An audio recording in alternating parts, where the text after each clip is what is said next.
Welcome to the Lincoln City Council meeting of 16 October 2017. Let us all rise for the Pledge of Allegiance, followed by a period of silent meditation. I pledge allegiance to the flag of the United States of America and to the republic for which it stands, one nation, under God, indivisible, with liberty and justice for all.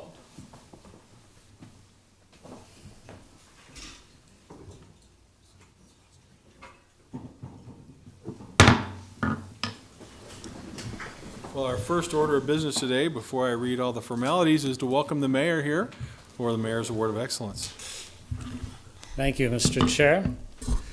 The Mayor's Award for Excellence for August is presented to Public Information Specialist Jamie Wins, who works in our City Communications Division. I think you all know he was nominated in the categories of Customer Relations and Productivity by City Communications Manager Diane Gonzalez for his work with the Arts Council, the Lincoln Arts Council, earlier this year. Jamie is the Operations Manager for the Government and Education Access Channels and began working for City Communications in November of 2013. And I know you're curious, Mr. Chairman, his favorite singer is the Beatles. Favorite movie is Star Wars. Any one of them. Excellent choices. Okay. As the city's official agency for the arts, the Lincoln Arts Council, of course, presents the Mayor's Arts Awards celebration every year. This spring, the City Communications Division was asked to produce the awards video for the 2017 celebration on June 7th. This large and time-consuming task included on-camera interviews with all 16 of the award winners. Jamie was in charge of all the production work, which included creating a set for the interviews, lighting, and camera work. He then edited the interviews into 16 two-minute segments and added video and photos submitted by the award winners. He also created special graphics using the design and theme of the event, The Wizard of Arts. The editing process took several hours for each segment.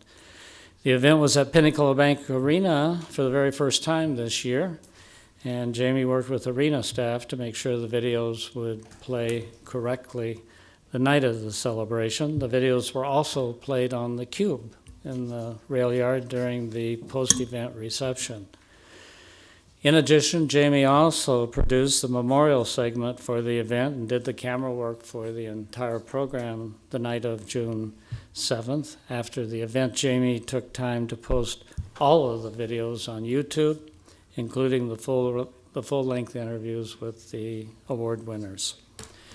The award winners themselves were very pleased with the outcome. The mother of the Youth Award winner wrote, "Everything was so beautifully crafted and woven together. You really made the winners look their very best.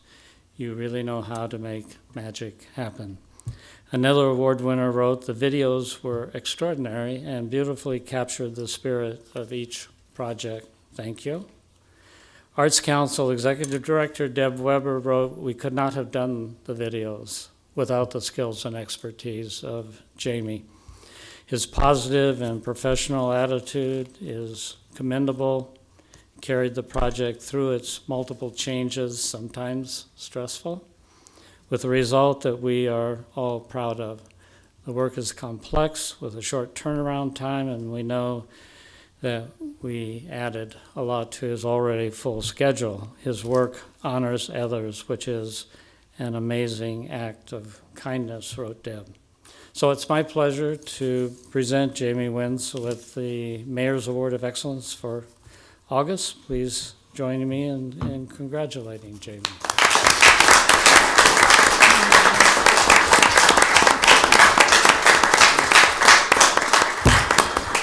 I think Diane's here. Wanted to say a few words. Thank you all. I just want to say Jamie and his staff probably do something every day that would earn them a Mayor's Award of Excellence. Jamie in particular, I just wanted to mention what a great attitude he had throughout this entire project and all his projects. He has a really great can-do attitude. He's very creative.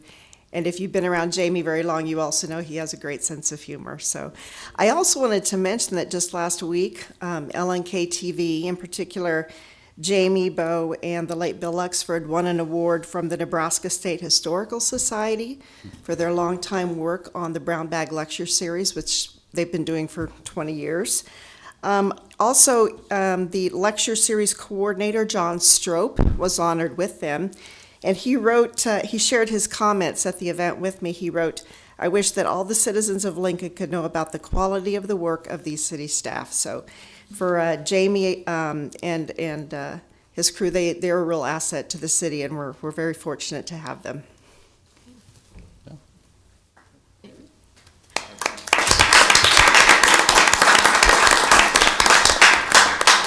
Just wanted to say thank you, and I kind of get embarrassed. I like being behind the scenes a little bit more than in front of the camera, but one thing that is very important that I think Diane pointed out is that it's not just me, it's a team effort, and we've got a great staff back there that are all very hardworking and dedicated to what they do. I was also going to mention John Strope is also here that won the Nebraska State Historical Society Award with us. So. My family's here, my wife Patty, and my sons Zach and Nathan. And so anyway, but thank you.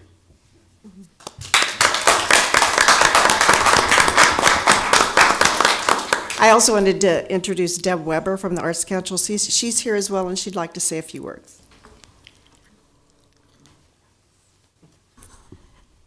A great big thank you to you, Jamie.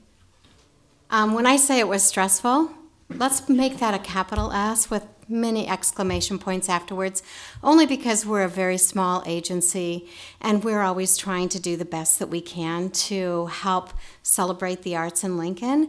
And so he was a hero in our eyes. And the fact that people called us afterwards and said how much they appreciated that someone would take the time to present their story in such a positive way was very affirming to us. So thank you very much. Appreciate it. Well, thank you, Jamie. Well deserved. Congratulations. Thanks. Okay, Thank you. you're welcome. In accordance with LB 898, a copy of the Open Meetings Act is posted at the back of the chamber. The order of business of the City Council is as follows. The clerk will call the items listed on the agenda under public hearing. Anyone wishing to speak on an item should come forward after the clerk reads that item. The applicant and those in favor should speak first, then those opposed. The applicant may then make one short rebuttal. Each speaker should begin by stating name, address, and whether you are speaking in favor or in opposition to the item. Testimony is limited to 5 minutes per speaker. After all public hearings, the council will vote on resolutions and items listed under third reading. On the second and last meetings of the month, immediately prior to adjournment, anyone may speak on any issue not on the agenda for that date nor planned for a future agenda. Will the clerk please read the first item? Yes, we would request those giving testimony to please clearly state your name and address and to sign in on the sign-in sheet laying on the podium. Our first item is our public hearing consent agenda, items 1 through 16. Would anyone like to testify on these items?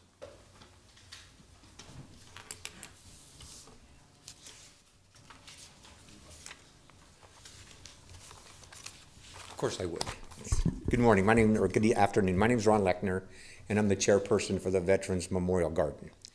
And on item number 17R248, the 3 individuals, the terms that you're extending through November of 2020, you couldn't have done a better choice of individuals. These 3 individuals tirelessly work for the garden and the items that we cover in the garden, and just to make it a place of honor for each person to come down to visit. So I just wanted to thank and put down Melissa Marsh, Mark Orr, and Melissa Wilkerson. My thanks to them for what they do for us, and thank you again for appointing them until 2020. Thank you. Now, should I sign here? Yep. Yes, please. Any questions? Cindy? Thank you. Ron, I just want to thank you for all you do out there. I have never been to an event out there that isn't absolutely wonderful and honoring of our vets. And so I appreciate the advisory council and your work out there. Thank you. Thank you, Cindy. Okay. Would anyone else like to testify on any of these items? Next item, please. All right, if not, we can vote on these items. Items 1 through 3 were introduced by Shob. Second? Moved by Benny, seconded by Jane. Moved. Any discussion? Please call the roll. Camp, Yes. Christensen, Yes. Eskridge. Yes. Gaylor Baird, Yes. Lamb, Yes. Raybold, Yes. Shob. Yes. Motion carried 7-0. Then items 4, 5, and 13 were introduced by Camp. So moved. Second? Moved by John, seconded by Cindy. Discussion. Please call the roll. Camp, Yes. Christensen, Yes. Eskridge. Yes. Gaylor Baird, Yes. Lamb, Yes. Raybold, Yes. Shob. Yes. Motion carried 7-0. Next then are our public hearing liquor resolutions. Those giving testimony are asked to come forward, raise their right hand for the clerk to administer the oath. After the oath, witnesses shall state their names and addresses. Item 17 is the manager application of Scott Foley for the Lincoln Stars Hockey at 1880 North Antelope Valley Parkway.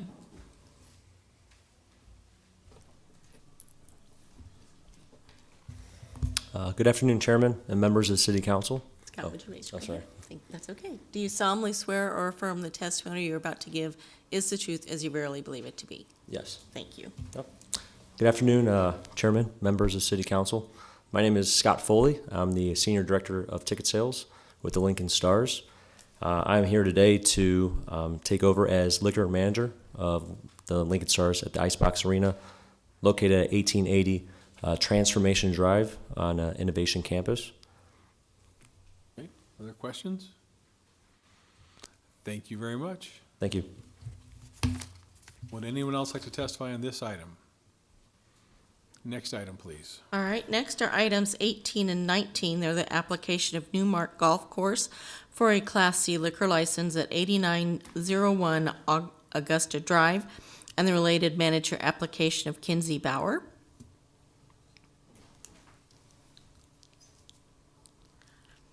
Hi, Kinsey. Just raise your right hand. Do you solemnly swear or affirm the testimony you're about to give is the truth as you really believe it to be? I do. Thank you. My name is Kinsey Bauer of 8400 Augusta Drive, and I'm here on behalf of Newmark Golf Course, formerly Highmark Golf Course. We are doing a corporate restructure and rebrand, so I will be the new manager on the application as well as a new liquor license, and we are upgrading to a Class C for that license. Okay. Any questions for Ms. Bauer? Thank you. Thank you. Would anyone else like to testify on this item? Next item, please. All right, next are items 20 and 21. They're the application of Buffalo Wings and Rings for a Class I liquor license at 6822 O Street, and the related manager application of Michael Barton. Do you solemnly swear or affirm the testimony you're about to give is the truth as you verily believe it to be? Yes. Thank you. Michael Barton. We are excited to open our new Wings and Rings at 6822 O Street. And this is just for the new license for that. Okay. Other questions? Thank you, sir. Thank you. Would anyone else like to testify on these items? Next item, please. All right, last is item 22, application of La Cabana to expand its Class I liquor license by the addition of an area measuring approximately 21 feet by 35 feet at 3223 Cornhusker Highway. Is anyone here to testify on this item? Very well. Mr. Chair, I would move approval of items 17 through 21. Second?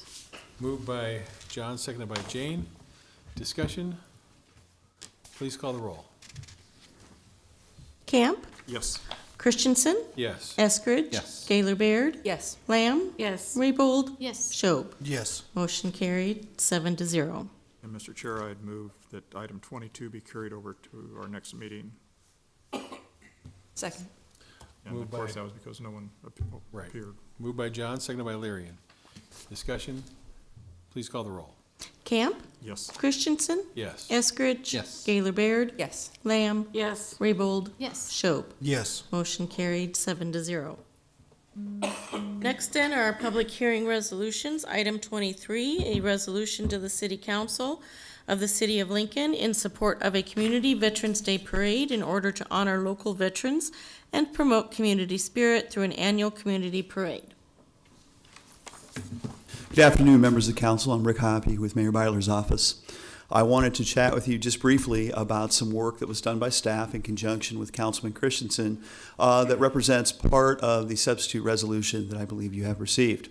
As you may recall, the original resolution talked about the general area of Havelock being the location for the parade. Well, what most people don't realize when they think about these type of efforts is while the city does not necessarily organize the parade, we do play a fairly significant role in making those parades possible. For instance, the Public Works Department does multiple work to close various intersections, not only on the parade route, but various streets that lead to the parade route. So if you take that right turn accidentally, you don't get stuck and can't get out. They do a number of street closures in the early morning hours as well as barricading. You have to change turn lanes. Many times traffic signals need to be reworked. There's an entire plan for these type of things that's reviewed by the city engineering department. And on top of that, typically during a day where you have this many streets closed and that much traffic control in a busy area, you have 4 to 5 staff members that need to be there during the duration of the parade. And many times you're paying time and a half, or if it's a holiday, even 2.5 times their normal rate of pay. That is in addition to the fact that you need a number of off-duty police officers to make sure there's traffic control, to keep people safe, make sure people are crossing in appropriate places in the parade route, and making sure that pedestrian and car conflicts don't occur. On top of that, you have certainly many times message boards, things of that nature that you need to put out in the community, and a whole host of permits that have to be done by the organization sponsoring the parade in order to make all these things happen. So the staff met and talked about, okay, we want to make sure that Councilman Christensen, the council, was aware of that role that's played by the city in these parades. Then we got to talking a little bit about, is there potentially another location that would be in Northeast Lincoln and honor the spirit of the resolution? So we called Mr. Christensen and he came and talked us through. And we decided that Mahoney Park would actually be an excellent place for the parade because many of the things that we're talking about would no longer be necessary, or at least be a much more minimal version of that. There's a very large park, as you're well aware, with a road network through it that we think would be very adequate for the types of things that we'd have to do. We wouldn't have to have the barricades and staff to close the streets. The Parks Department reports that it has an excellent staging area for this type of parade. Obviously, the off-duty police officer need would be cut considerably if you're not closing streets. One of the other major advantages that we saw was right across the road is the Lancaster County Event Center. And the Event Center has acres of parking, which would be an ample thing for people that would come to the parade. And if we chose to, and we'll work this through, we could even have StarTran then provide shuttle rides to ensure safety, people are safely getting into the park as opposed to crossing 84th Street on their own.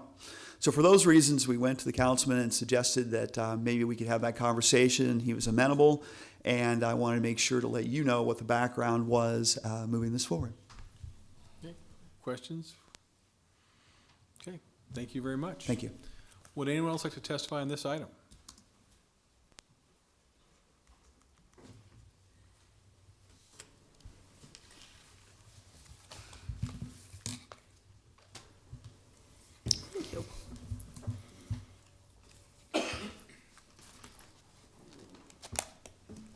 Thank you.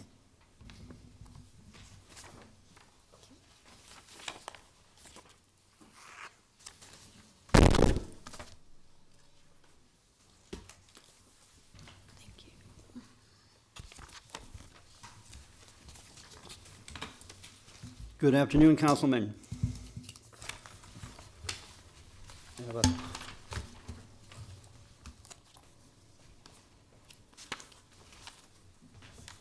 They'll come up in a moment. Please introduce yourself. I'm Ed Snobble. I'm a veteran, member of the American Legion here in Lincoln, VFW, AMVETS. And I was called by Mr. Christensen a couple weeks ago about supporting this endeavor. And since then, it's changed, I guess. My question is, why can't we have it downtown? Don't talk about the cost. We need to have it for the veterans. Why do we have Veterans Day? Who can tell me why we have Veterans Day? I know John can. I know Roy can. I don't know about Carl. Oh, yeah. Yeah. Carl knows. Remember the veterans. Huh? Why do we have it on November 11th? Armistice Day. Okay, it was Armistice Day. Why at 11 o'clock? 11th hour, 11th day, 11th. Because on the 11th hour of the 11th day of the 11th month, 1918, they signed the armistice at the end of World War I. And let's see, go through my notes here. It was in the fall of that's my wrong notes. Go back to this notes. It became an official military holiday by the U.S. Congress in 1923, I think is what it was. Because that's not the right year. Because it didn't get printed off on here. And then later on, they changed the word to veteran instead of Armistice Day to enter all veterans. And what do we have downtown? What do we have downtown? We have the Memorial Stadium that was dedicated in 1923. And what was it dedicated to? The veterans of the Spanish-American War, Civil War, and World War I veterans. It now also includes Korean War veterans, World War II, Korean War veterans, and the Vietnam era veterans, and all the different veterans. On Veterans Day, veterans of my era meet down there and march or walk over to the Veterans Memorial Garden. Why have it way out here? It takes it away from what the veterans want to do on that day. So move it downtown. Any questions? Questions? I have an answer that I will give you. And sometimes beginnings are delicate things. And this is a beginning. And sometimes we have to plant the seed and hope it grows. And with your help, it will grow and we'll be able to move it one day. But to start off with, we're going to start a little more humbly. Okay. And then with great aspirations. Okay? And I thank you for getting us started again. Okay. Ed, you brought back to memory many years ago, but in my early years on city council, there was that walk that the veterans did from Memorial Stadium, and that was on your own. There was no police barricades Right. or anything. It didn't cost a penny. That's You correct. sort of stayed on either sidewalk or one lane, as I recall. Yeah, because I said this is still scheduled for this coming Veterans Day at 9:30 to meet down at the Memorial Stadium and get to the Memorial Park by 11 o'clock. Have the police ever questioned that? Okay, we're on the sidewalk. Any other questions? Thank you sir. for your support. Would anyone else like to testify on this item?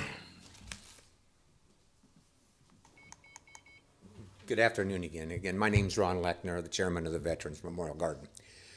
Now, I'm fully behind starting something, yes, 100%. And if it needs to be in Mahoney Park, outstanding.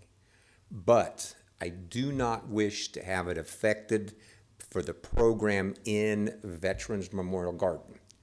Our program starts at 11 o'clock in the morning. So I do not wish to have it be in conjunction with that. Have it at 3 o'clock in the afternoon or 4 o'clock in the afternoon. I mean, you can't have it much later than that because it'll be dark. But at the same time, I don't want it to be affected by having our event down at Veterans Memorial Garden. I can tell you that was part of the discussion with the city staff, and we all agreed that we would not step on what you're doing. Because, I mean, I think that the garden is, again, a place of honor, and it's the perfect place to hold our event. It's just a shame most of the time the weather doesn't cooperate and it's not warm enough to have the event in the garden.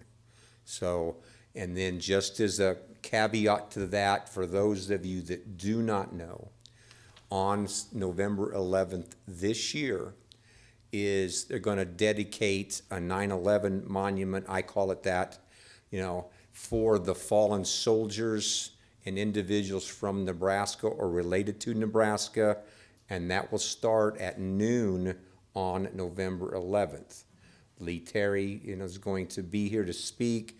There's going to be several other speakers, and the names are being listed on the granite as we say it now or start with it now. So I would offer this to all of you as a, come on down, please. Each one of you, I'll make sure that you get announced that you're there.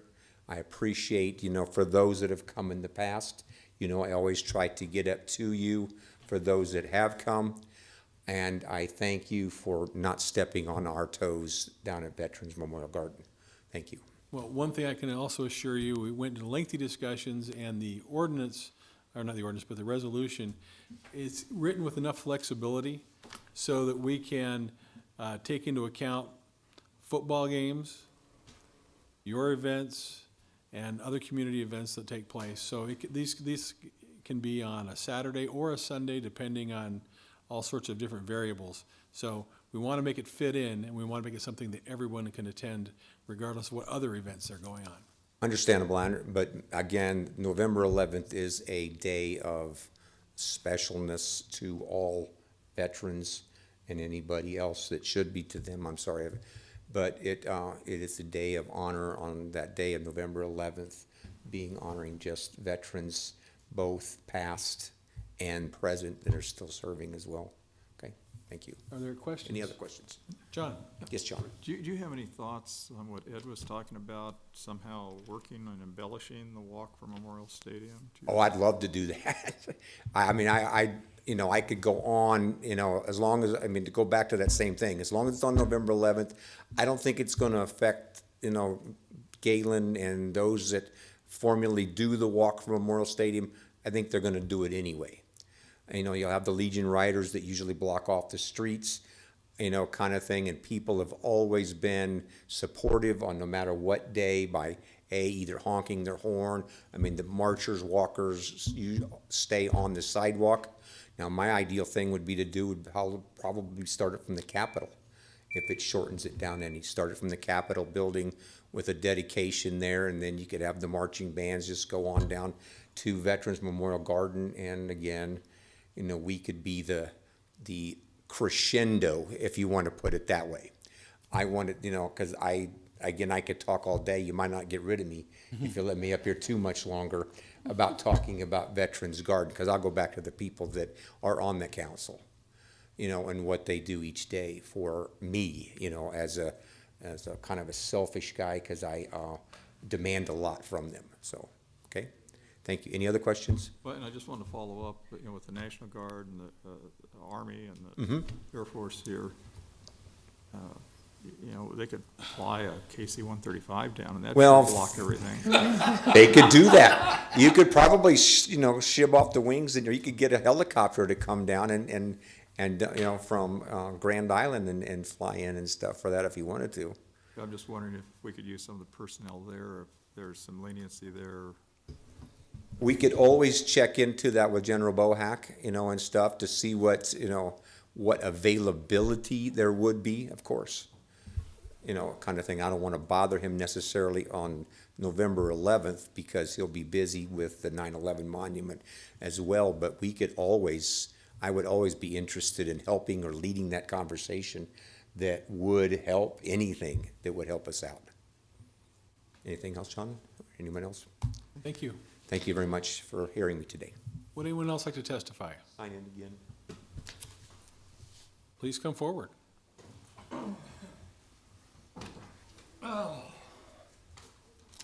My name is Bruce Troutwine, and there was a significant issue made about the logistics cost.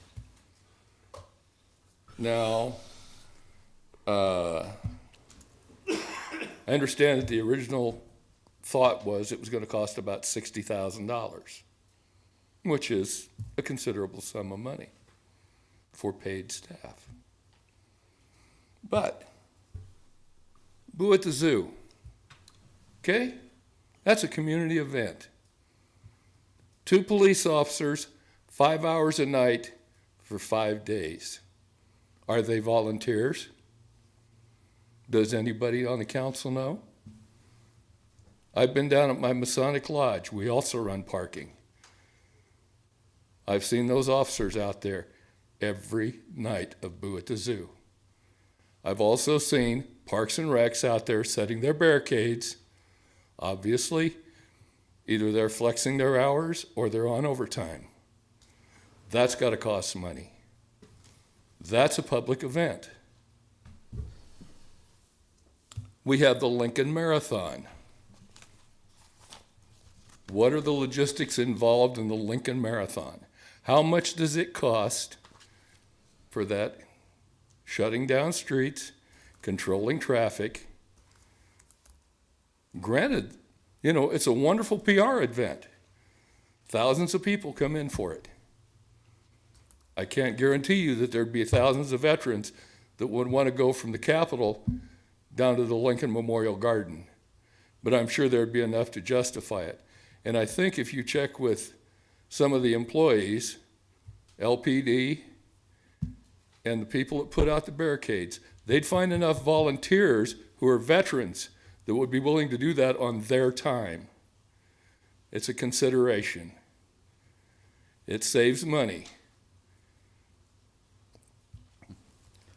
I just think moving it to Mahoney Park, pushing the veterans to the back of the bus, keeping them out of sight again. I find that disgraceful. Maybe we can just get the mayor to build a new bike trail for $800,000 and we can have it there. Just a suggestion. I thank you for your time. Other questions? Thank you. Would anyone else like to testify? Next item, please.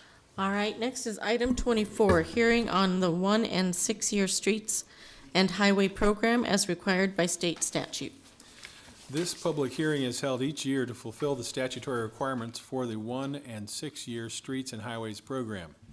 Action was taken by the City Council resolution adopting the first 2 years of the Capital Improvement Program budget by resolution number 899504 on August 22nd, 2016. It should be noted that the Capital Improvement Program is a funding document only.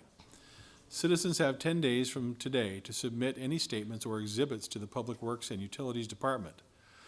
Therefore, all statements and exhibits received on or before October 26, 2017 will become part of the public hearing record. These statements should be forwarded to Randy Hoskins, Assistant City Engineer, Engineering Services, 949 West Bond Street, Suite 200, Lincoln, Nebraska 68521.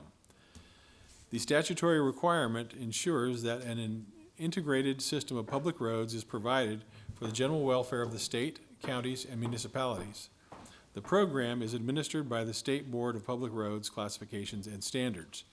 The Capital Improvement Program for fiscal years 2018 through 2023 reflects an average annual expenditure of nearly $39.31 million.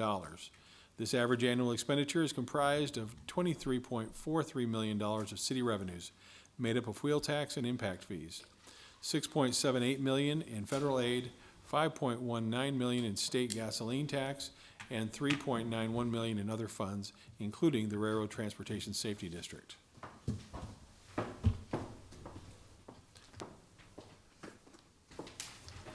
Randy Hoskins, Assistant City Engineer. As noted, this is something of a formality that we are required to do every year to get our funding from the state. As was noted, basically this is the capital improvement program that was previously approved by the council, and that's what we're moving forward with. So. Okay, questions? Thank you.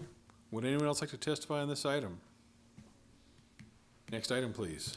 All right, next is item 25, approving an amended conservation easement agreement between Apples Way Incorporated, the City of Lincoln, the Lower Platte South Natural Resources District, to modify the terms and boundaries of the existing easement on property generally located at the intersection of South 27th and Rokeby Road. Good afternoon, Council. Tim C., City Law Department. What you have before you is an amendment to an existing conservation easement that is located at approximately South 27th Street and Rokeby Road. This is part of a development at that location previously approved as Iron Ridge. The area was annexed as part of that proposal, and what you have before you is again, a change in a conservation easement. On the screen, you can see a brief map. What you'll find is that the existing conservation easement is represented by the dashed lines. So this is South 27th Street, Rokeby Road. The dashed line comes generally in this vicinity, around here, as well as on the west side of Rokeby Road.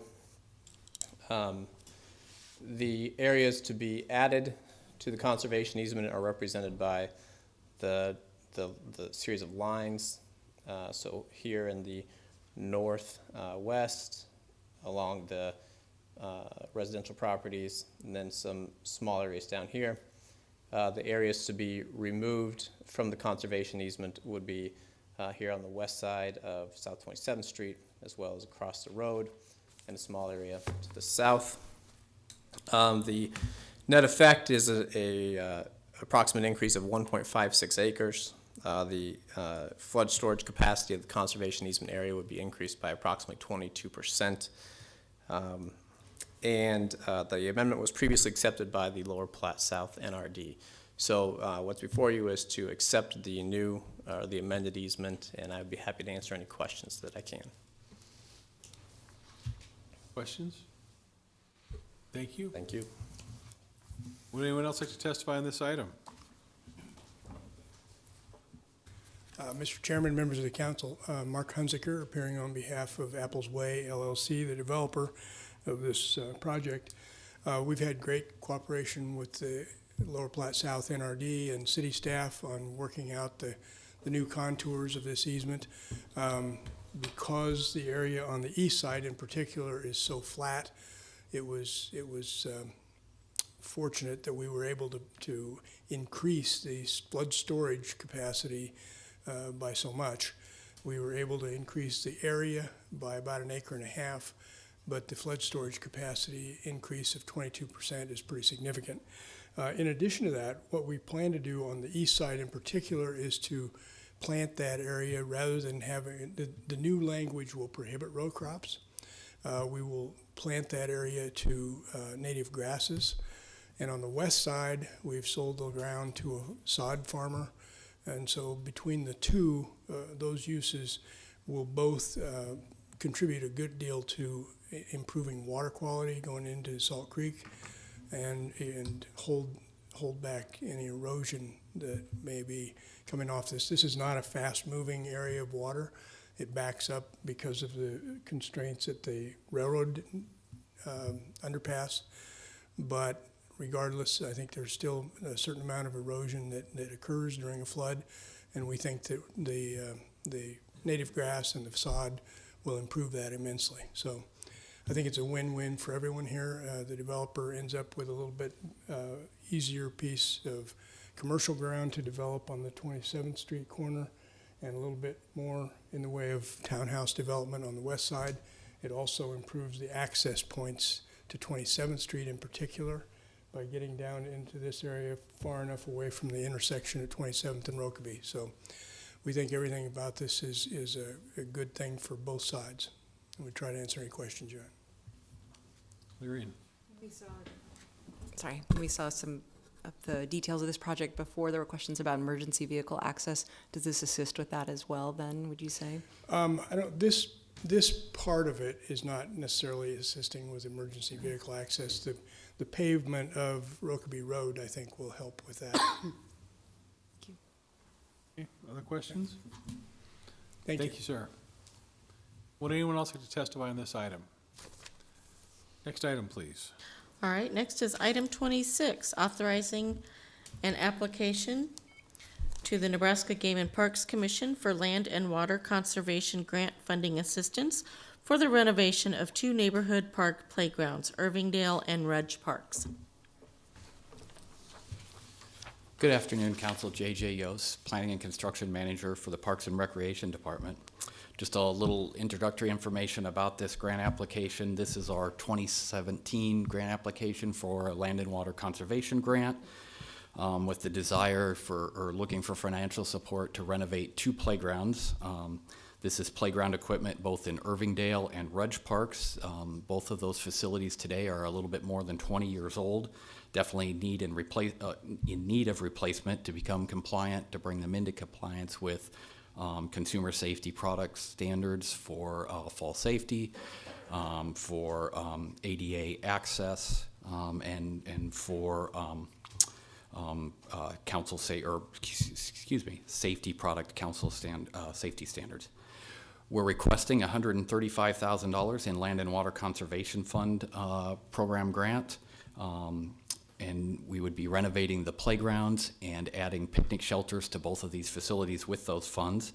The matching funds, they require a 50%, the grant requests, or the grant standards require a 50% match. That would be coming from the Parks Department CIP, dollars that are identified for playground repair and replacement, along with a contribution from the Lincoln Parks Foundation and a private donation from the nearby Country Club neighborhood. As you may recall from previous grant applications, and accepting the grant, the city is agreeing that the park parcels will be used for public outdoor recreation purposes in perpetuity. They can't be converted to other uses, other land uses, without going through a replacement or conversion process. Portions of both Irvingdale and Rudge Park were donated to the city around 1914. And additional parcels were added to both of these park sites in 1915 and 16. So these sites have served as neighborhood public parks for a little over 100 years at this time. In both park sites, the new replacement playground will be relocated in conformance with a master plan for the park areas that were developed over the last couple of years. And so in the case of Irvingdale, the playground will move a little bit closer, a little more accessible to a parking area, kind of a more central location in the park. And at Rudge Park, we would relocate the playground to better serve kind of the primary population or service area that it provides service to at the western end of the park. These service areas for both playgrounds, the service areas are located in Census Tracts 22 and 23. They have a higher poverty rate and minority representation and lower home ownership rates in Lincoln as a whole. So it is important that we get these playgrounds renovated, keep them operable, and serve this, provide service to the service area that they fall adjacent to. And I would be glad to answer any questions. Cindy. Thank you. Thanks for being here today, JJ. So I was looking at the fact sheet, and it talked about the city's 50% match would come from the CIP, and you mentioned that. But then you also mentioned here today the Parks Foundation and the neighborhood up there at the Country Club. So are you anticipating that part of the $135,000 city match would come from those sources? Am I hearing you correctly? You are correct. So we're requesting $135,000, which obviously would have to be matched with $135,000. $130,000 would come from the Parks CIP, and then between the Parks Foundation and the donation from the Country Club, that's another. They're offering or are providing another $5,000 to get us to the $135,000. I see. Thank you. Yeah, that was my first question. You also mentioned there's strings attached of it being in perpetuity in parkland, and I know recently or near past we had another issue on those strings that get attached to these grants and whether it's worth the cost. Could you comment on that? Well, certainly, and you are correct. Accepting a land and water conservation grant then places an encumbrance on the property. It's federal funds that place an encumbrance on the property that says that it has to be maintained, kept in public outdoor recreation use. If we were to go away from that use, we would have to go through a conversion process where the property is replaced at another location. We did some research on the deeds are almost impossible. They're handwritten deeds from the early 1900s associated with these properties, so they're very difficult to read. we can find enough information off of those deeds to understand that some of this property was gifted to the city and some of it was purchased.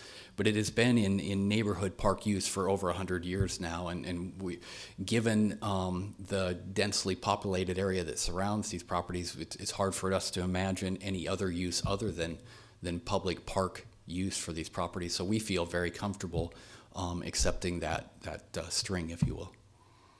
Okay. Now, if it's in perpetuity, does that not, and I'm just kind of trying to get the factual elements here, would that not place more costs on the parks in the future for maintenance and so forth? So we're not just saying we'll do the 130 of the 135 match, 1,000 match, but also then, because it's in perpetuity, and I grant you, knowing these two parks, they probably stay that way, but with the improvements and all, what does that do to the maintenance level and future burdens on Parks and Rec Department?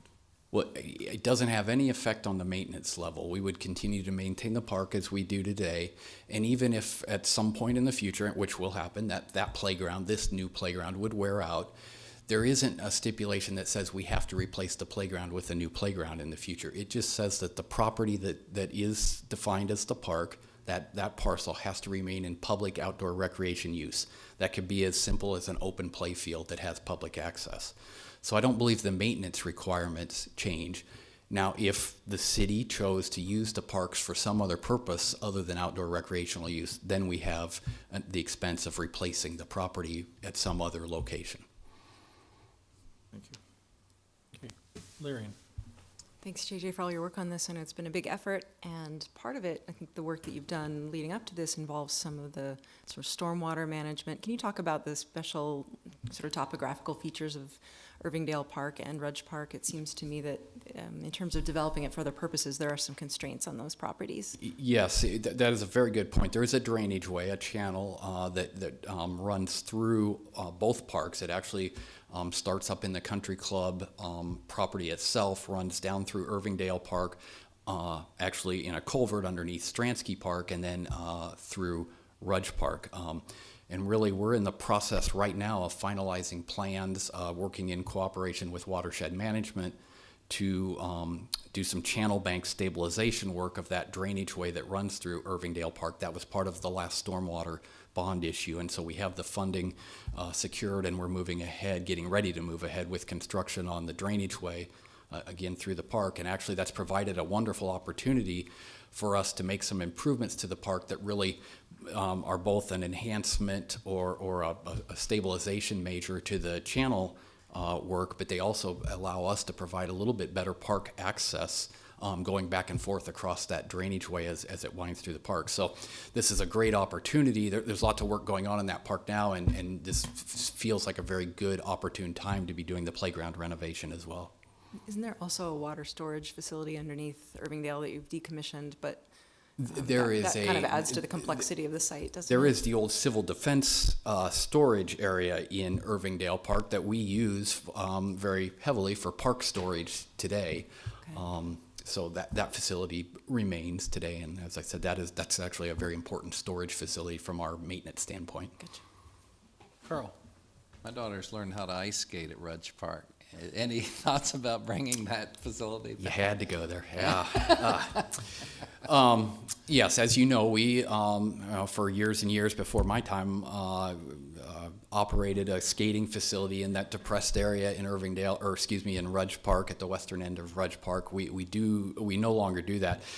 Just a very difficult means and very expensive to maintain ice for ice skating, and that. So we stopped that usage and really went to two primary facilities, Oak Lake Park and Holmes Lake Park, for our outdoor ice skating several years ago. Probably no plans to bring back that ice skating, but we do have future thought of developing that west end of the park, that depressed area, into a water quality cell, kind of a future phase of this stormwater improvements that we're making now. So we do hope to kind of return a water feature to there someday, but not for ice skating. Okay. Okay. John? Another follow-up on the matching that the city does and the 5,000 that you had from the country club and the Parks Foundation. Mm-hmm. Any chance others might contribute more? That seems like I appreciate the contribution. Yeah. Pledges, parks are kind of a community thing, and are there other organizations, or would these entities consider adding a little bit more to help? Well, we hope there are more opportunities to speak to neighbors, to area residents and perhaps businesses. We have a master plan that we've developed for really the complex of Irvingdale, Stransky, and Rudge Park. They're all contiguous to one another, just separated by some streets.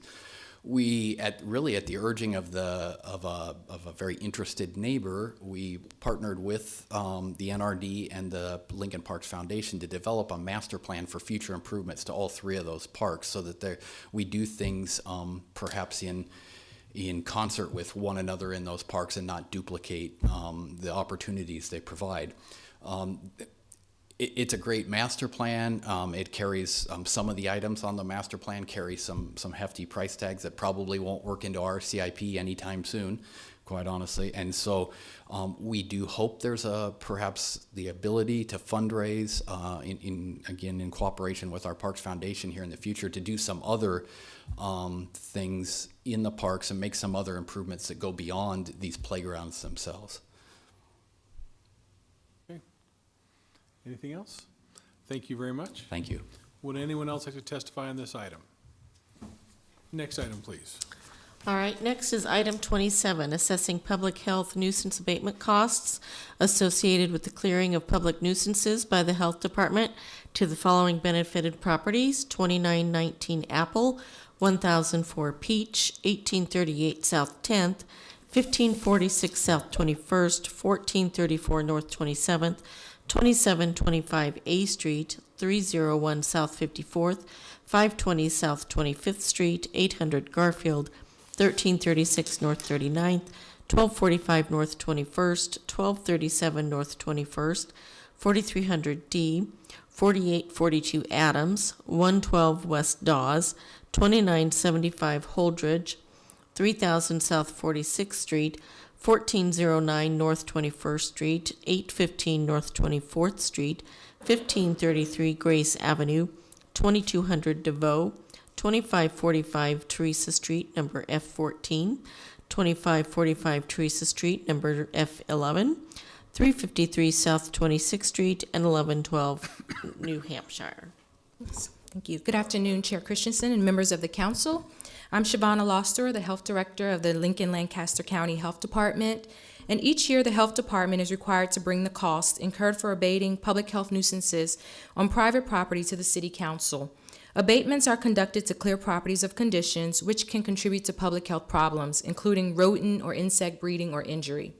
Such conditions are a violation of the Lincoln Municipal Code 8.26, nuisances, and property owners and/or tenants with such conditions are given written notice to eliminate the nuisance. After proper notice in due time, if such conditions are not eliminated, the Health Department contracts for the abatement and the cleanup. All associated costs are assessed against the property owner in accordance with Lincoln Municipal Code 8.26. The cost of the assessments before you, are for the time frame of September 1st, 2016 to August 31st, 2017. Assessments do not apply to real estate cleared of a public nuisance where costs have already been paid in full. I have Scott Holmes, the Environmental Public Health Division Manager. He's also here with me today. And if you have any questions, either Scott and I will do our best to answer your questions. Questions? John? Yes, among the properties there, are some of those repeat offenders, or could you comment on that? Yes, sir. We have those records, Scott. And the reason I ask is I know in the past we have had some property owners that have come up quite often, and we just want compliance. Scott Holmes, Manager of the Environmental Health Division with the Health Department. John, you asked a very good question, and yes, in fact, there are several properties that had repeats.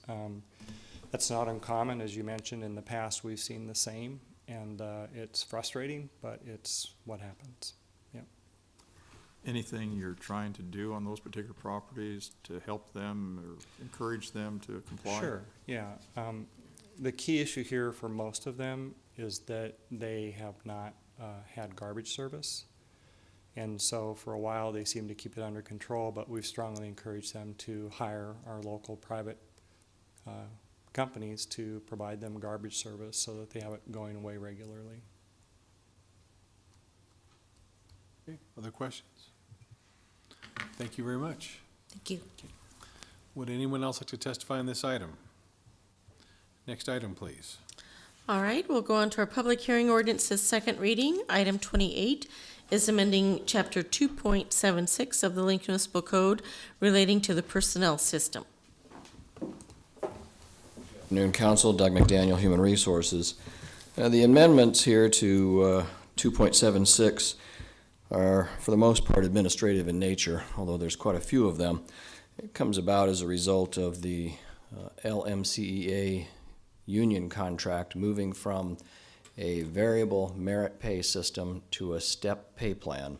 If you recall back when we approved that contract a few months ago, that was one of the big standout issues. So now we must change code where they were in the code for variable merit. Now they have to move to the section of the code that addresses step pay plans.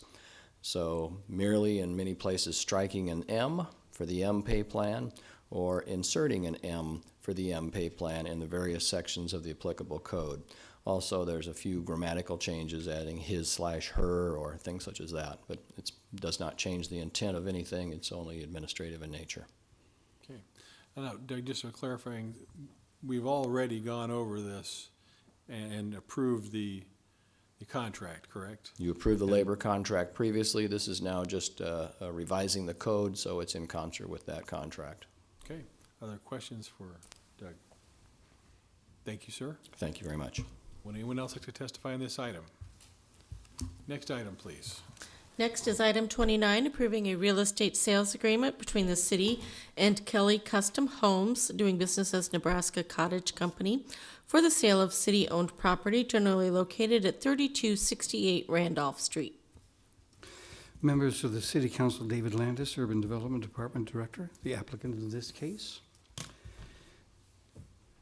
This is a picture of a house that's no longer there at 3268 Randolph Street. You would have to have a very keen eye to see the red tag that's right there on the front door, as it was red tagged for months and months. The owner at that time was a non-resident living out of state, had done nothing to the house. It was overrun. It was uninhabitable. It also had a relatively complex ownership problem with bank foreclosures and a series of liens. The first step that we did was with the action taken with the support of the owner. It was demolished by the Building and Safety Department. We used the funds that we have on our annual basis to make those kinds of changes, and the building was demolished, giving us back the land. The land has an assessed value of $14,700. It did have some expenses against it, water bills that were city water bills that had to be paid, maintenance for cutting of grass, which we did and then needed to be paid, and some back taxes.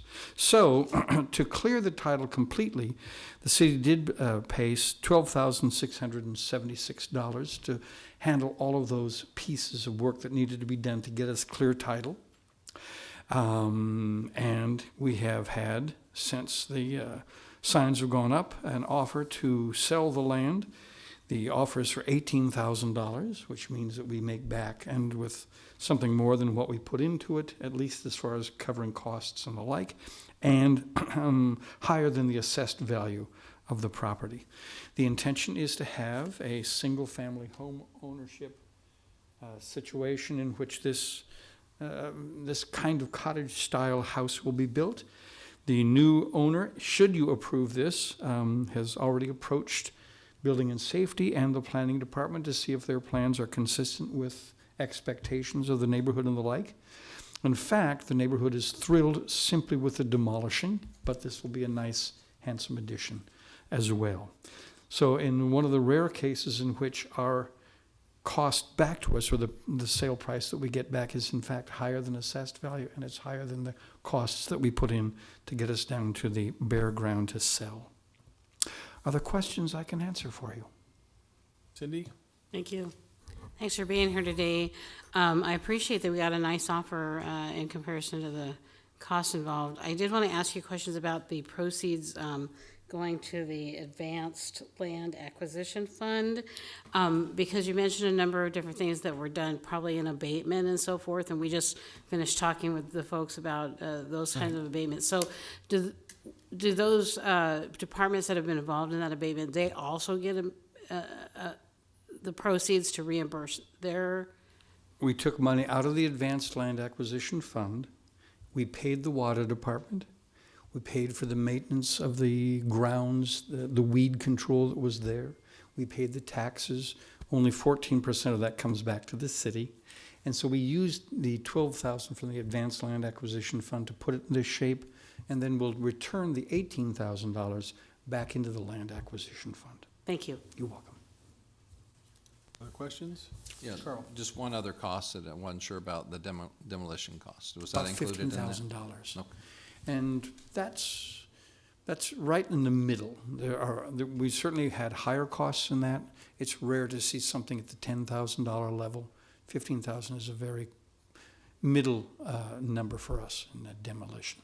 This is just one of those areas where we don't make money on a project. I mean, it's costly to demolish, to pay all the bills, to get everything right. We never sell it to recoup all those costs. But what we have left is a house like you have pictured here, a nice house in the neighborhood that increases values of the neighbors, decreases their stress and aggravation, and it's a good thing for everybody. The very first thing that a neighborhood wants is they want a building like that that's deteriorated, unoccupied, and falling apart and red tagged to be gone. At that point, we've achieved a significant improvement for the neighborhood, that we then replace it with an expansion of the tax base. Because imagine that house is on that property. That's going to have $140,000 of valuation, and it'll add to the tax base of the city. If we don't do this, would continue to have expenses that would run up against us. So I think this allows us to clear the decks, remove blight and substandard conditions, and replace it with single-family home ownership. Okay, John. Thank you, Mr. Landis. Looking at the fact sheet that accompanies this legislation, you have in there the cost of the total project at that $12,678.57. Wouldn't it be better to include those demolition costs, because that was, I guess it depends how you define cost of project, but it was a cost that the city has incurred. I normally expect that you're going to want to know that. I did it verbally this time, but if you'd like me to make an annotation of that in the future, I'll do my best to try to remember to include Just so that. we have the picture there, and then taking because basically the 18,000 barely covers the demolition costs, let alone the other, so, thank you. Okay, other questions? Thank you, sir. Would anyone else like to testify on this item? Next item, please. All right, next is public hearing ordinances, third reading, item 30, change of zone 17011, application of Roger Schwissow Revocable Trust for a change from AG agricultural to R3 residential on property generally located at North 49th and Alvo Road. Good afternoon. I'm Roger Schwiesel, 1354 Pelican Bay Place. And of course, we're trying to get a fourth edition out there. And we're trying to address some problems that was brought up earlier with some drainage issues we had. And here's a drainage map that we're installing. The people on the west side of 49th Street were having their backyard be flooded from sump pumps. And it's really flat back there. We're taking and we've moved the water to the front of the house. And in doing this red line here, we're trying to install a drain line. I understand the permit just got issued today for us to do that. We'll pick the water up that was flooding the backyards, put it in a sewer drainage system and dump it in the inlet down there on 50th Street, which should solve the problems of the backyards being wet. And then as the fourth edition goes in, excuse me, Lyle Loth with ESP Engineering, we're lowering a culvert that goes under 49th Street, which will double the slope that's in their backyards, which will happen with the grading of 49th Street. So that should give us some positive drainage back there. Okay. On Kevin Nelson's house, his house was built real flat. And I think what happened, I don't know this for a fact, but we shot this and we shot the curb elevation. The city had a minimum elevation of the openings in the back of the house. What it looks like happened is the builder took that minimum elevation and used that thinking that this is elevation that had to be established. Well, what the minimum elevation is 1 foot above floodplain. In doing that, he only had about 5 inches slope in his whole backyard, where you're supposed to have 6 inches of foundation sticking out and 6 inches away in the first 10 foot. He didn't have that much in his whole backyard. I don't know how he ever got an occupancy permit issued, because the dirt back away from the house is level. I mean, there was no fall whatsoever.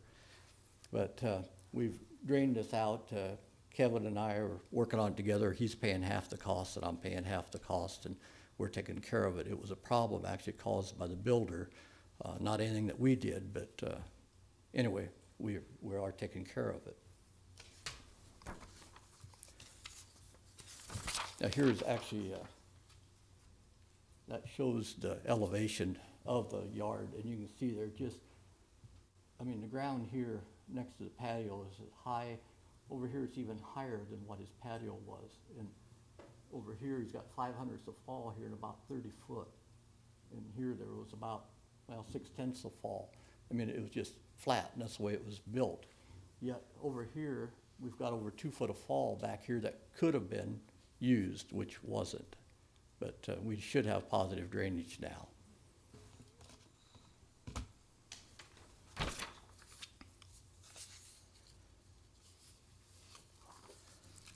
On Leanne and Pat Johnson's house, that's another one that they were hollering because the water was coming across their, cutting across their yard. Here's a picture of their yard. Right here is where the water should be draining. Now this is after these 3 houses were built, looks like probably before the lawn was in on this one. And there was drainage there. Well, what's happened there is they've gone in, the water used to come through here. This got built up with mulch. All along their whole side of their house is built up with mulch. This is where the water is supposed to be running. Right now the water's cutting across, catty-cornered here. There's no water standing. It's just running across their yard, and they're not liking that. But, and I told, if they would take this mulch out of here, I'll make a swale. I own this lot over here. I could make a swale and we could try to get it to go under this fence here. I think that's where it's probably supposed to go. It's going to be going on to the neighbors behind that fence though. But I mean, it should be going right where this fence line is where it's really supposed to go. And the other one was, and like I said, they never had a problem until about 2 years ago, and that was about the time that mulch got put in by them pedestals. So I think that problem was actually created by their landscaping. Do you have any questions? Okay, thank you, sir. All right. Would anyone else like to testify?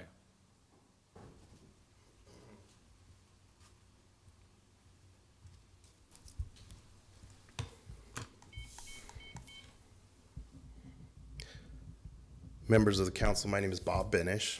For those of you that don't know me, I'm a home builder here in Lincoln. I'm also a land developer, so I wear 2 hats. So we build a lot of houses in this town, and we put in a lot of lots. We encounter these problems a lot. And when I say a lot, 1 out of 200 is a lot, which means not that often. So what I'm getting at is I heard about this issue, and I saw the delays that Mr. Schwezow has gone, and I haven't visited with him very much, but I did go out there and I looked at these lots and these houses. And because an issue has come up that, well, maybe we need some more regulation. You know, how can we prevent this from happening again? And I looked at it and I said, you know, this was not a problem that Roger created. His development is very nice. He did a very good job. This was an issue where somebody made a mistake. And honestly, it's a civil matter, in my opinion, between the homeowner and that builder. That builder probably made a mistake. And I got to be honest with you, I've made mistakes too. I've put houses too low accidentally. I put them too high. You know, I've had houses where we've come into this issue where, you know, we cut an opening too low. Guess what? You got to fix it. You know, and there's many different ways you can fix this problem. I don't think this was a development issue. It was a home builder issue. And that brings me to my next point is, so what can you do to prevent it? How can we prevent these issues? Well, more regulation, you know, make building and safety do more about it? No, there isn't much they can do different. Setting heights, you can't. It's all physical. You have to be there. You have to shoot your points. You've got to know what you're doing. And I think most builders in this town have a great reputation of doing a great job. I don't think it's a major issue. I come across it as a developer. I'll get a home builder that will come in. They will put in their basement and they'll grade their lot and they'll block all the drainage, you know, and I have to go in, I have to call that builder up and say, hey, wait a minute, water's supposed to go this way across the back of these lots to drain. You need to remove that dirt so it can drain. And I have to enforce those issues. And I want you guys to know that this is not a monumental issue. This does not happen very often. Like I said, we deal with it. As a developer, we get that phone call from another builder who's building next to a builder that has maybe done something wrong. We go in, we say, hey, fix it. If he doesn't, we have things in place to take care of it. We have contracts. It's written in all our contracts that you can't change the drainage patterns that are established. They run with the land. If a homeowner comes in 2 years later, like in this one case, he's come in a couple years later, put in mulch and blocked the drainage. We have the power as the developer to come back in and say, hey, look, that you changed the original drainage pattern, you need to change it back. And we have those legal powers in our contracts. So, and I think if we wanted to accomplish anything, and I've been to meetings with Public Works and with city and with building and safety, we came up with some great ideas that we can help educate builders, promote drainage diagrams to builders so that they can follow the drainage. But I can tell you that Roger's done a great job there, and I hope that you approve his development. He needs to get going. So, any questions? Questions? Jane? Bob, you said that the developer has the authority to enforce it, so how do you think this issue should have been handled? If it was my development, Yeah. I would have walked out there and I looked at the issue and I said, whoa, there's not enough drainage here from the bottom of, or the top of foundation to the back of lot. It was a mistake. So there were, luckily in this case, there was plenty of room to regrade. With the developer's permission, I would have regraded the property line and I would have regraded that out. I would have forced the builder to do it.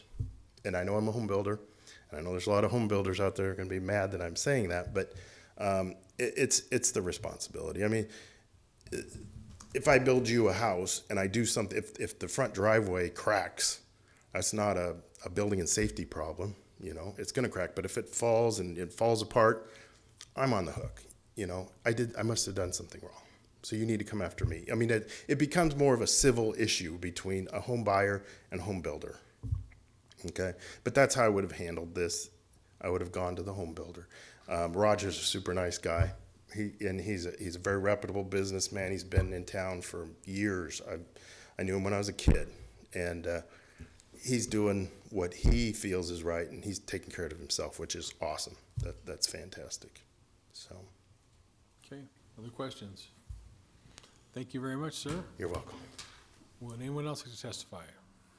Lyle Loth with Rig Engineering on behalf of Roger. One of the things that did come up and we were requested to do was prepare an administrative amendment for the balance of the project. We've now completed that. We've addressed some of these drainage issues, done some additional calculations. We submitted that to the staff last week, and we haven't gotten any response back, but we believe we've answered all those questions. So we think we're moving in the right direction. We're trying, and so if you have any questions, I'd be happy to try to answer them. Questions? Yes, Jane? When do you think some of the remediation work will get started and completed so that the homeowners can see some results? Well, you can see the result on Kevin's house. That work has already been started. We just got the permit to put in this sump pump drainage system, so I expect that will be happening here in the next few days. Some of the other things, I'll comment on the Johnson property, which is the last one that Roger was visiting about. One of the things that the homeowner himself could do would be to redirect his roof drains off of his house. This coming up? Yes. This pinkish area here, this is the vacant lot that Roger owns. There's 5,450 square feet that drains to that corner. This is part of the roof crop from the Johnson Kathy's house. There's 1,277 square feet that drains through two roof drains off the west side of the house. That contributes, because this is an impervious area and Rogers is dirt, grass, whatever, this contributes approximately 40% of the water that gets to this point. If he were to take this roof drain and direct it out to the street, and either move this roof drain to the back corner of his house and let it spread out over his yard, that would eliminate 40% of the water at this location. That's something that Roger can't do, but it is something that the homeowner can do himself, or have done, or have his builder do it. And I think that would go a long ways to alleviating some of the problems as well. On the other side of the street, on the Vodenall property, let's see if I've got,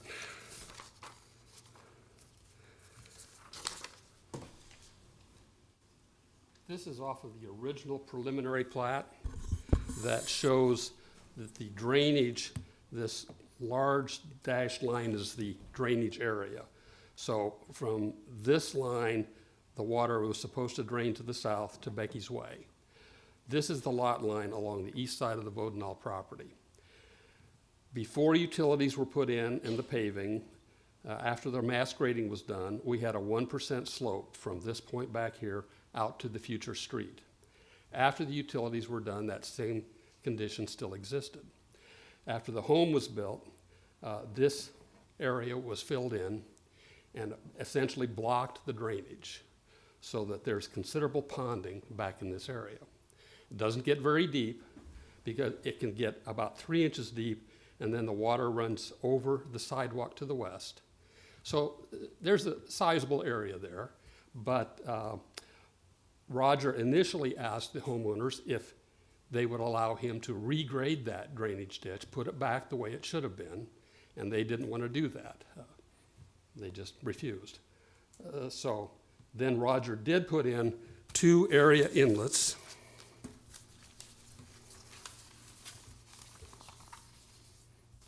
Got too many drawings here.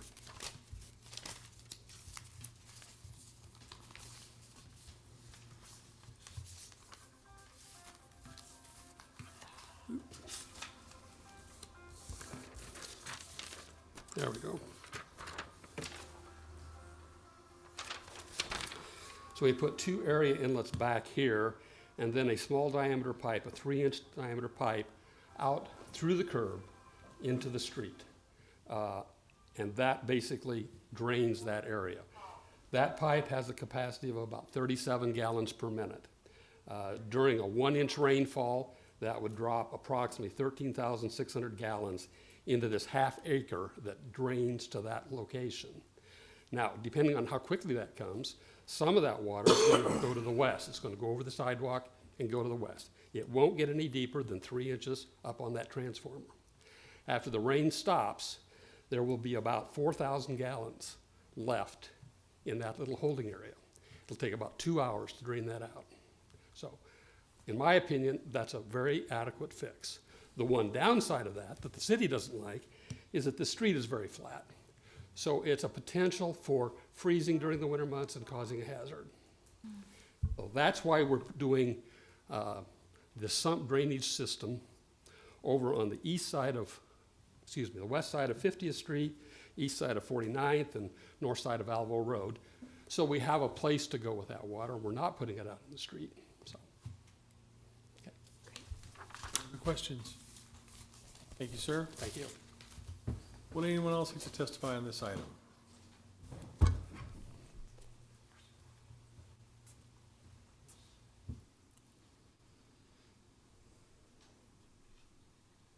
Cameron Vinall, 5010 Becky's Way Road. They were talking about my department or property. I was told a concrete swale to be fixed there, and I said I didn't want a concrete swale. So that's what I was told, and I said I don't want that. That's what we have been told. As far as the water going over the sidewalk on the side that he was saying, it does not go over the sidewalk. He doesn't live there. I've been out there. I've been watching it, and it does not go over the sidewalk at all. As far as he was saying 3 inches, like I said, I've been out there. It's exceeded the 3 inches, more than that.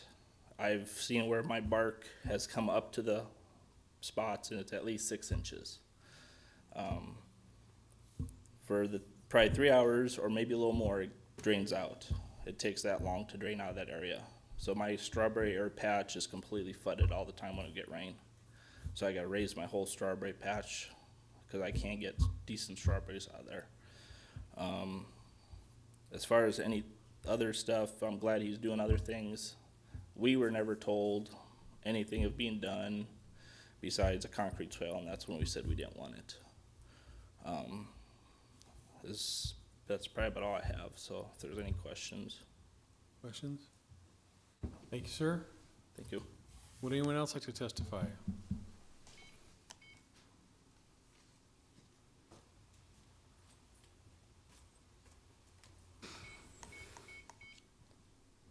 I'm Mark Giesler, live at 7401 North 50th Street. I'd just like to remind everyone, last time we were here a month ago, we were promised this drainage system was going to be put in on the west side of 50th Street. And at that time, they were looking to pull the permit. Apparently that took a month to do, and it just got today. I haven't seen anything except for the one neighbor's yard getting worked on. So all the rest of us are kind of just like, okay, apparently we're not making the cut. So I think that says something in itself that, once again, we come back. We've said this at past meetings that the communication or lack thereof hasn't been there, and we're still not getting anything. So I'd just like to say that. And for the record, we moved my sump pump to the front yard. It was late May, and I still have water in my backyard, the back 15 feet. So like whenever we get the rain, I can't mow back there because I'll get stuck.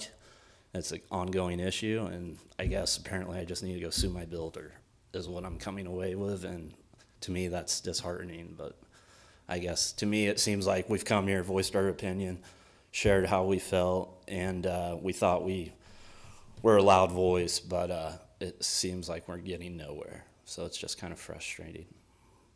Okay, questions? Thank you, sir. Would anyone else like to testify? Cindy? Could we have Dave Carey come up, please?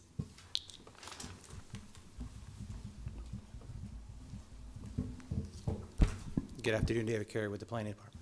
Hi, thanks for coming up and being here today. So it sounds like there's been some progress made, and I'm really pleased to know that Mr. Schwezo seems to have a plan. Can you kind of update us? But I am still hearing, and even I was getting texts from homeowners that are watching us today about kind of some of the frustration about the communication and not really knowing what's going on. So can you just update us on where we are, where the progress is, and kind of where we go from here? Yes, so what Roger and Lyle were discussing and providing information on is accurate. The right-of-way permit was submitted today and has already been approved, and that it has to do with the private sump drainage piping system that has been discussed for a few weeks now. So that has been approved just today, and so that can move forward as far as those improvements are concerned. We did receive the administrative amendment updating the plan for the future improvements that have been requested. And that was submitted on Thursday. That has been given a preliminary review and appears to have all the items that we have been requesting. That has not received its full, complete review at this time. It also has been sent to the NRD for their review as well. And so we're in the process of getting that approval, that review done, and then approval provided for that amendment, that administrative amendment. But that is not completed yet, but it is, it appears to have everything that we've been discussing, wanting to see coming from the developer. So we're hopeful that that actually will be completed very soon. And I think you spoke in our other meeting about maybe 2 weeks should give us enough time to have that final approval done. I would suggest that we do that simply because that would put everything in place so that we have the final full review and approval made of that administrative amendment. And that way that when you take action on this change of zone, you have that in your possession as far as information is concerned. Again, I don't believe that there's any real issue here. We have the momentum now to get this moved forward, but we're not quite to that point where I would still suggest that 2 weeks. That would still be the October 30th meeting, so I'm hopeful that that would be something that the applicant can work with. And it's been your impression that the developer's been working and trying to get these issues solved, working with you? Yes, and I would say that the public works staff in particular have been doing a lot of work on this with Roger and Lyle, and so there's been a lot of work, especially in the last week or so, getting a lot of these details laid out. So there's been a lot of work done in that sense. Is there anything you think we can do better to help these homeowners have a line of communication? Is there anyone on point with that, or do you know? Well, I mean, from the city side, I would say that we in the planning department as well as in public works, we certainly have the lines of communication are open if there is additional information that wants to be shared at this point in time. But I do believe that this process that we've taken to get to the point we're at now, what I believe we'll be at very soon for final action on the change of zone. I mean, communication has been improving and increasing. I think we can always do better on the communication side, and then maybe perhaps that's something that you might want to discuss with the developer as far as what they feel they've been doing for that communication directly with the homeowners, because I think that side of it's very important with this as well. Thank you. Thank you. Don't go away just yet. During the discussion, Bob Bennis came up and talked about the roles of the homeowners, the builder, the developer. And I know the homeowners, there's just nothing worse than having water problems. As you and Public Works or Building Safety go through all of this, I like the idea of not creating more bureaucracy, but could you comment on the responsibilities here when you deal with like the developer who may or may not have control over the builders when they do digging out the foundations and just dump the land or the dirt there, which is a common practice, and then it fouls up some of the swales or you get gardens planted, and so it kind of like everyone's responsible, no one's responsible. Unfortunate situation. Well, I would say, and that I think that is the next set of questions to come from this, as far as what else could be done to try to avoid this as much as possible, and then who would be responsible for that, and how do you do that? We are working with the development community to have a discussion about that. Chad Blaha from Building and Safety has taken the lead on that, and he's had a meeting now with representatives from the development community and the builders, and so there is a discussion about what to do. There is an eye towards trying to limit additional regulation, though. I think that is an understanding that we're trying not to over-regulate. At the same time, we don't want to not see the real issue here. So if there was necessary regulation, that we want to discuss what might work. So we're not quite at that point to know what those answers are yet, but there is the beginning of and an ongoing discussion about that. I would say, though, that from the very beginning on this issue, we, the city, has been feeling and very much so thinking that this particular case very much a civil matter in the sense of property owner to builder most likely is really the crux of the issue. That doesn't necessarily sound good to the homeowner. Being a person that had drainage issues on his own lot, and it's very frustrating, and water is scary. So not at all to minimize the concern that the homeowners have, but from the liability sense, in this case, we do feel like that's where it's in a civil matter setting right now. But we are having that conversation with the development community and the builders to figure out what could be done to better, and Bob had a good point, and one of the things we're looking at is to better inform the builders at the time of building permit and construction so that they know better what should happen on the lot, so that it's not as much of an unknown. That might be one direction that we go, and so I know that that's been discussed. Well, I'm wondering too, we have the Home Builders Association here that's very active, and I think they do some internal education. Is it possible that your department or others can reach out and perhaps at one of their meetings, whatever they have, or some type of educational forum, that this would be discussed to, really impart to them the importance here? And because no home builder wants a bad reputation. I mean, no party in this whole situation wants a bad reputation. Homeowners don't want to have bad results, and so I think somehow in that manner education often solves a lot of challenges. Yeah, I think I can speak on behalf of Public Works and Building and Safety and Planning that, we're certainly very much willing and open to having those discussions, and if there's a desire for those training or information sharing seminars, we'll certainly participate in those. And that may well be part of the strategy that we will eventually come forward with some type of idea of what could be done to help prevent this in the future as much as possible. I'd almost encourage you just on your own, send a letter to HBAL, the Home Builders Association, just say, we've experienced some challenges here. What can we do to help educate your home builders? And we're seeing new home builders as the generations pass, but it seems like education would be a very constructive solution. No pun intended. I agree. Carl. Thank you.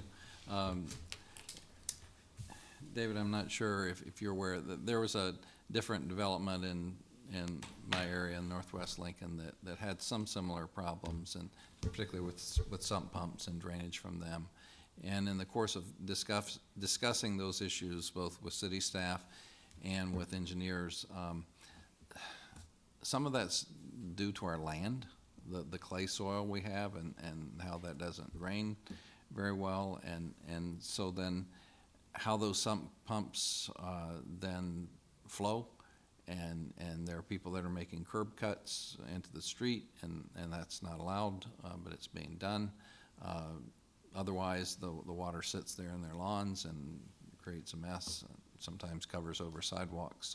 So I just want to say that I think this issue is more than just in this development, and we do need to have that conversation about, what is it we can do to help alleviate these things before they happen, hopefully.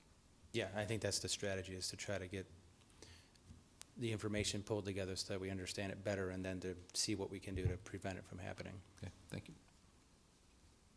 Other questions? Thank you very much. Thank you. The applicant want to come back up? Yeah, for do you want a rebuttal?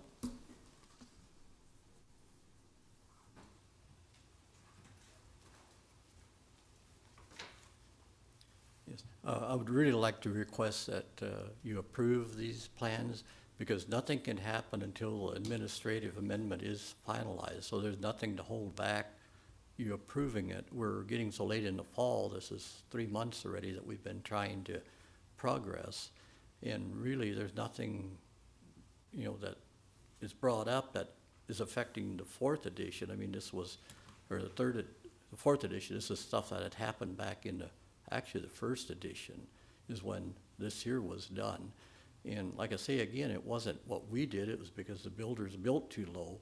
We're trying to help them out, but there's only so much that you can really do after the fact. I mean, it's, we're getting real close to winter. We're probably going to be pushed back to next spring if we can't, go ahead and, they won't issue anything until till after the, even if you approve it, we can't start building it until everybody else signs off on it. It isn't something that's, the minute you approve it, that it happens. Okay, questions? Jane? Bob had mentioned that he would have made his builders that he works with take care of this problem. Because he has something in his contract that says that he's got control of it. I was not aware that you could even do this. Evidently, he is setting the grades for his builders, and I was not aware that you could even do this. I thought once you sold the lot, it was theirs, and you couldn't do anything more on it. And I was not aware that you could establish grades on the lots.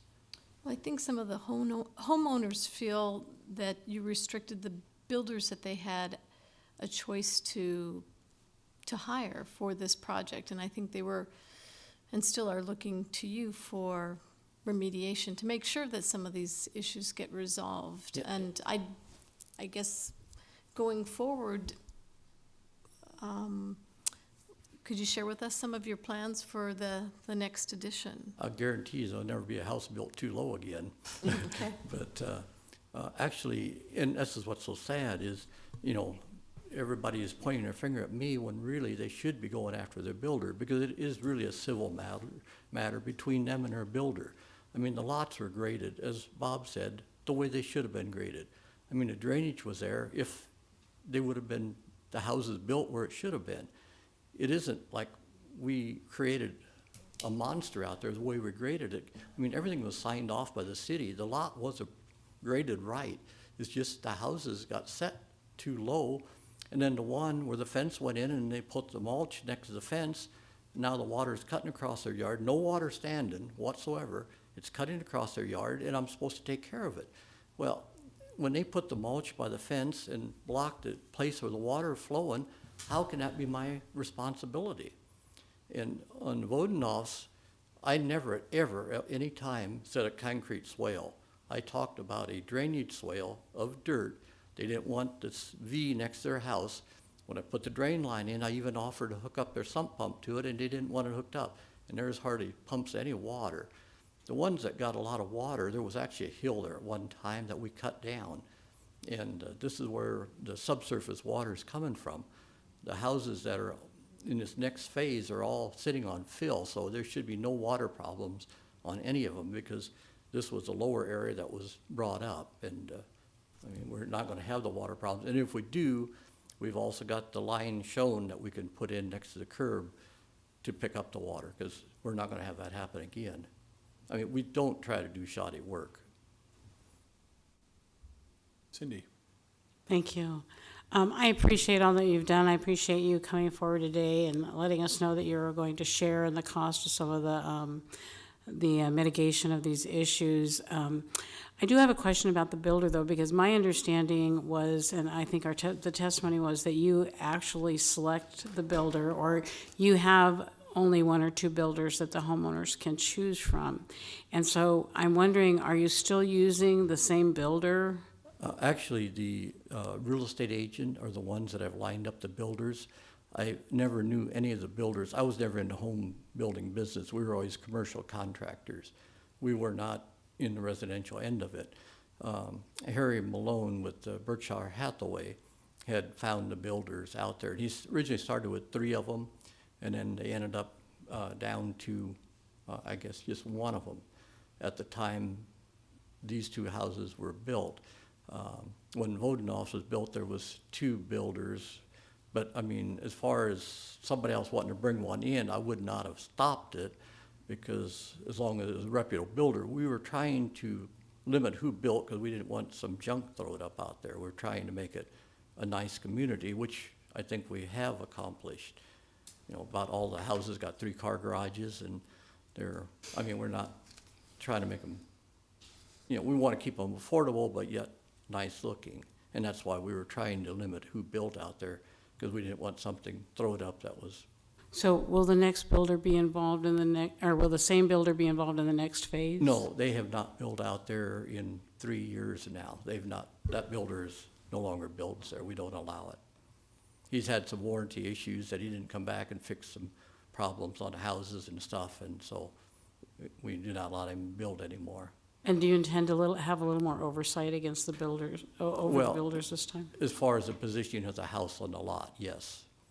Yeah, I'll make sure none of them ever get set low again. Thank you. Okay, John? Try to get that contract from Bob and see if he'll let you use that language and be Yes, proactive I there. will. And I just think from a practical standpoint, it's to your favor to have a couple of options if you do want to limit it. I appreciate wanting to keep the quality and the consistency of the construction, but, you know, give the potential property owners, homeowners, options. Yeah, I can put that in there too, because I have no problem with the reputable builder coming in. We were just we had a hard time getting anybody to come that far north. Everybody thought it was too far away from the original downtown that we couldn't get any builders actually out there. And then we finally talked these into trying some spec houses, because it was, well, we've been working on it since probably about 7 years. It's finally caught on now, but it took quite a while, because we're so far off the road you can't see it hardly from the road at all. Anything else? Thank you for the efforts you're making, and I know that the planning department is done its preliminary review, but wants more time. We've also heard tonight that some of the homeowners, the current homeowners, don't necessarily feel like they've had great communication during this time of delay that has already taken place. Is there more you could do to help share the progress and the plans and make sure that they're up to date as we move forward? Is that something you've given any consideration to? Yeah, I actually stopped at Mike's house. I was out there Friday. Both of them were working. I again stopped out there Sunday because I wanted to visit with him. Had a phone number for him. It was not the right number. I did email him, and here again, I thought I had her email address, but I didn't. Got it bounced back. So I did actually try to get a hold of him. As far as voting offs, I think we've done all we can do there to improve it. The water is out of their backyard within 3 hours. I think that's, there's a lot of houses in Lincoln that got water standing a lot longer than that, so I don't think there's anything we can do to really help them. If we put the swale in, we lose the drainage pipe, and if we lose the drainage pipe, there's a pipe that's west of their garden, which that wouldn't drain out then by putting a swale in. So I don't think there's really anything we can do to improve that. And with the Johnson's house, basically, if they take that mulch out of that fence line, we can make the water go where it's supposed to go. So, I mean, I don't know what else I can do there. Maybe for some of the communication difficulties, the planning department could assist with contact information, given that they do have to be able to notify residents. I mean, that might be something that planning could help you with if you're having trouble contacting people, at least. Thank you. Okay, anything else? Thank you very much. Thank you. Next item, please. That concludes our public hearing. We can move into the voting session. We'll start with public hearing resolutions. Item 23, the resolution in regards to the Veterans Day Parade introduced by Christensen. Someone else has to do this. So moved. Thank you. Second. Moved by Lamb, seconded by Camp. And we do have the motion to amend to accept a substitute resolution. Do you have a copy of that for me, Teresa? I sure do. Yes, I will move to amend.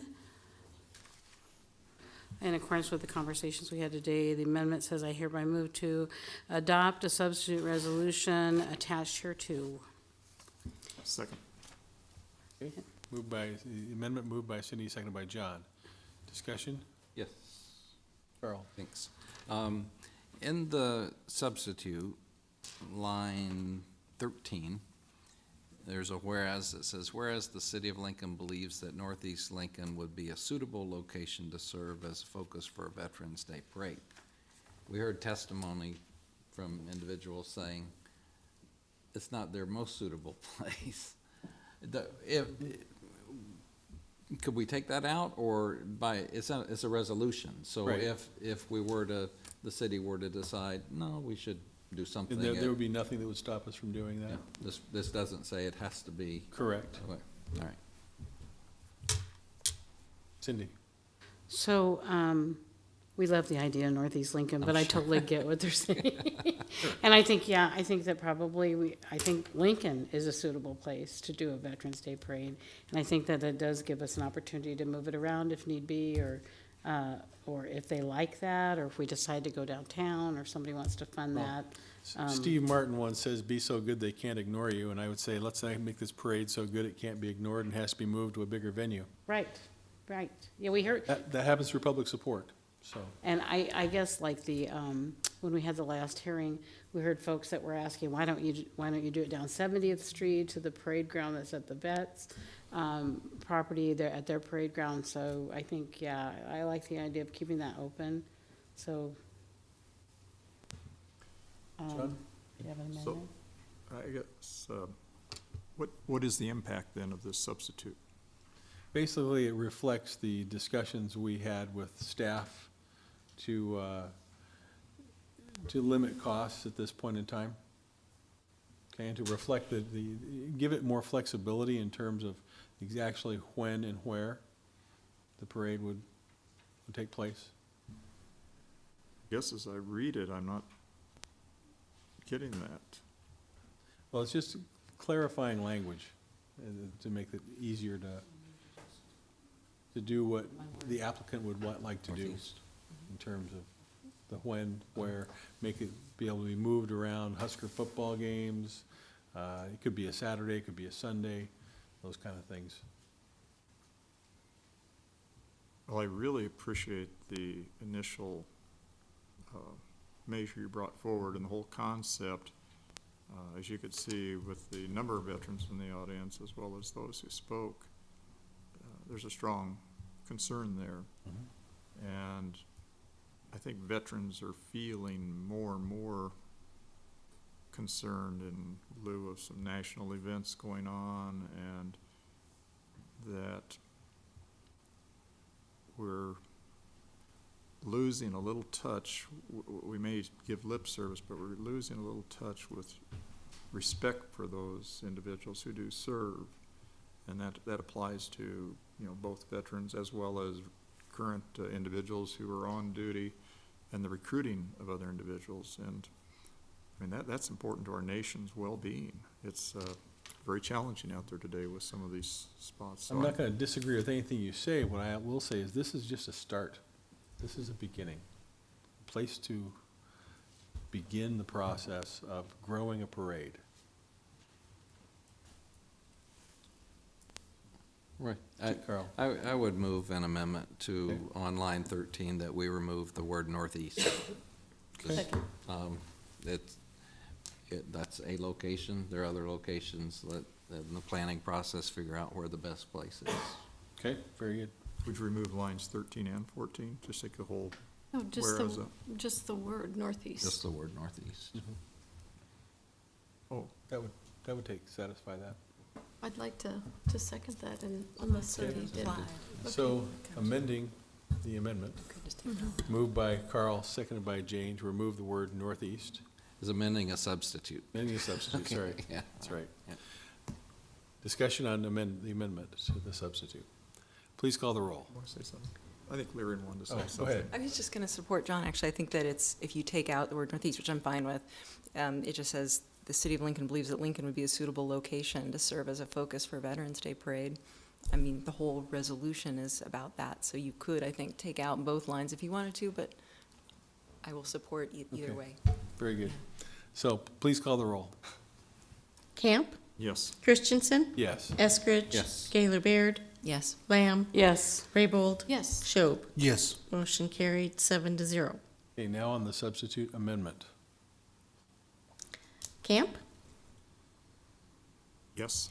Christensen? Yes. Eskridge? Yes. Gaylor Baird? Yes. Lamb? Yes. Raybold? Yes. Schob? Yes. Motion carried 7-0. Okay, next item. Do we need a vote on the main motion? Oh, that's it. We substituted, now we need to vote again. Right. Yes. Okay. Camp? Yes. Christensen, Yes. Eskridge. Yes. Gaylor Baird, Yes. Lamb, Yes. Raybold, Yes. Schob. Yes. Motion carried 7-0. Next in, item 24 is the 1 and 6-year Streets and Highway Program, introduced by Schob. So moved. Second? Moved by Benny, seconded by Jane. Discussion? Please call the roll. Camp, Yes. Christensen, Yes. Eskridge. Yes. Gaylor Baird, Yes. Lamb, Yes. Raybold, Yes. Schob. Yes. Motion carried 7-0. Item 25 is the amended conservation easement agreement, introduced by Schob. So moved. Second? Moved by Benny, seconded by Lyrian. Discussion? Please call the roll. Camp, Yes. Christensen, Yes. Eskridge. Yes. Gaylor Baird, Yes. Lamb, Yes. Raybold, Yes. Schob. Yes. Motion carried 7-0. Item 26 is the application to the Nebraska Game and Parks Commission for land and water conservation grant funding assistance, introduced by Schob. So moved. Second? Moved by Benny, seconded by Jane. Discussion? We'll go John, then Jane. I'd just like to again reemphasize my concern that the strings attached to this and I just have a discomfort on adding to these types of grants. I think sometimes we chase a few dollars and we lose sight of the big picture. We end up spending more, and it's not, it really needs to be evaluated in that way to see what happens long-term. Jane? You know, I wholeheartedly support this initiative. This is in my district. These are vibrant playground areas and park areas that are heavily used by the neighbors, and they love it, from Irvingdale to Stransky to Rudge.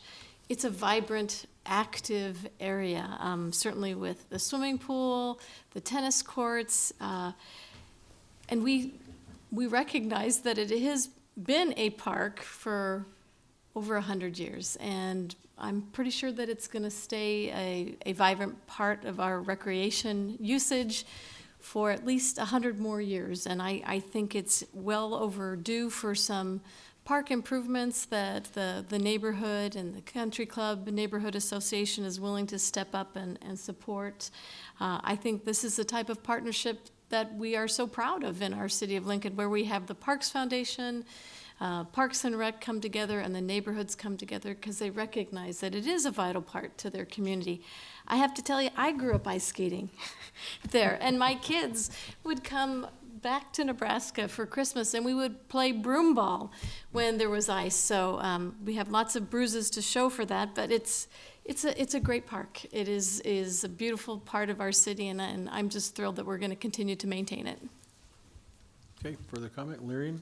Yeah, I'm really pleased to support this project as well, and we've had a lot of citizen involvement in helping shape the vision for making this even more user-friendly.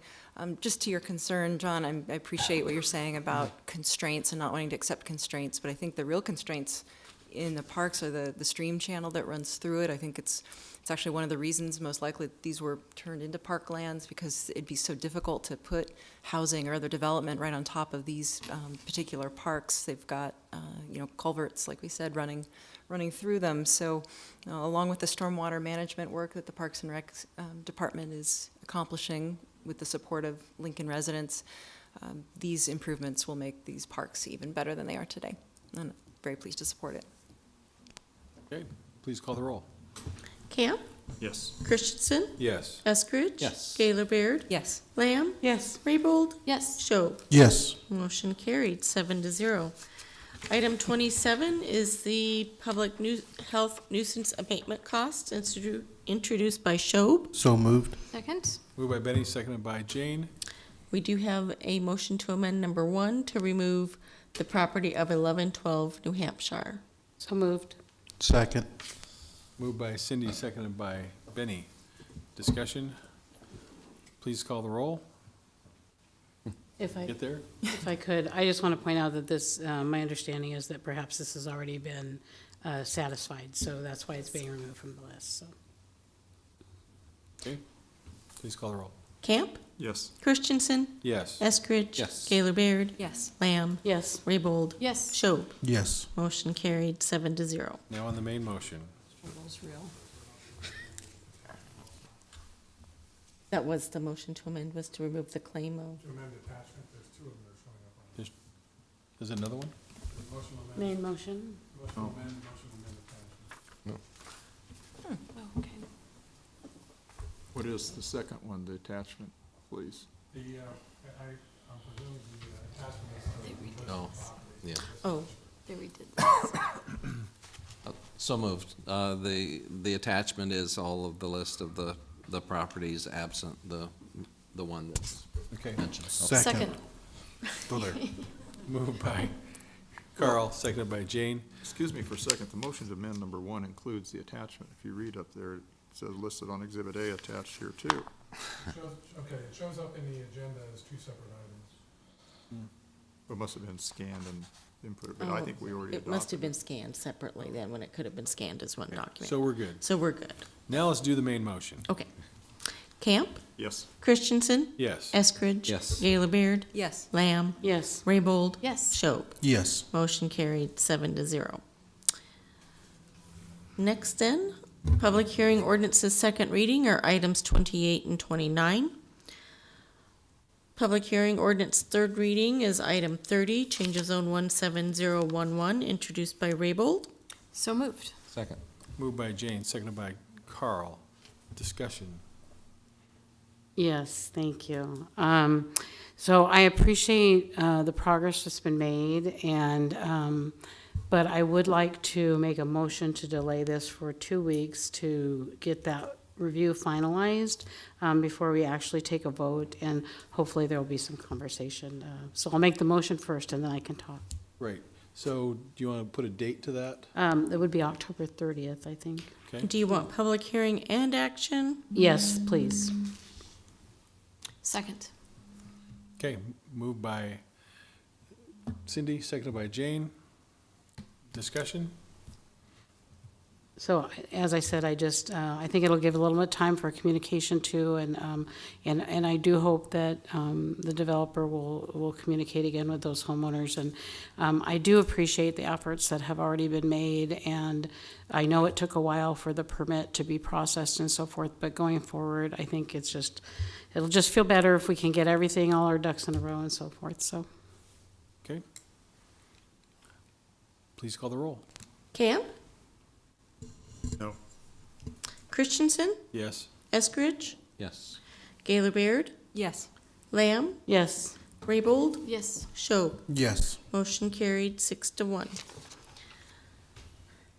All right, ordinances third reading. Item 31 is approving the skate zone redevelopment agreement introduced by Raybold. So moved. Second.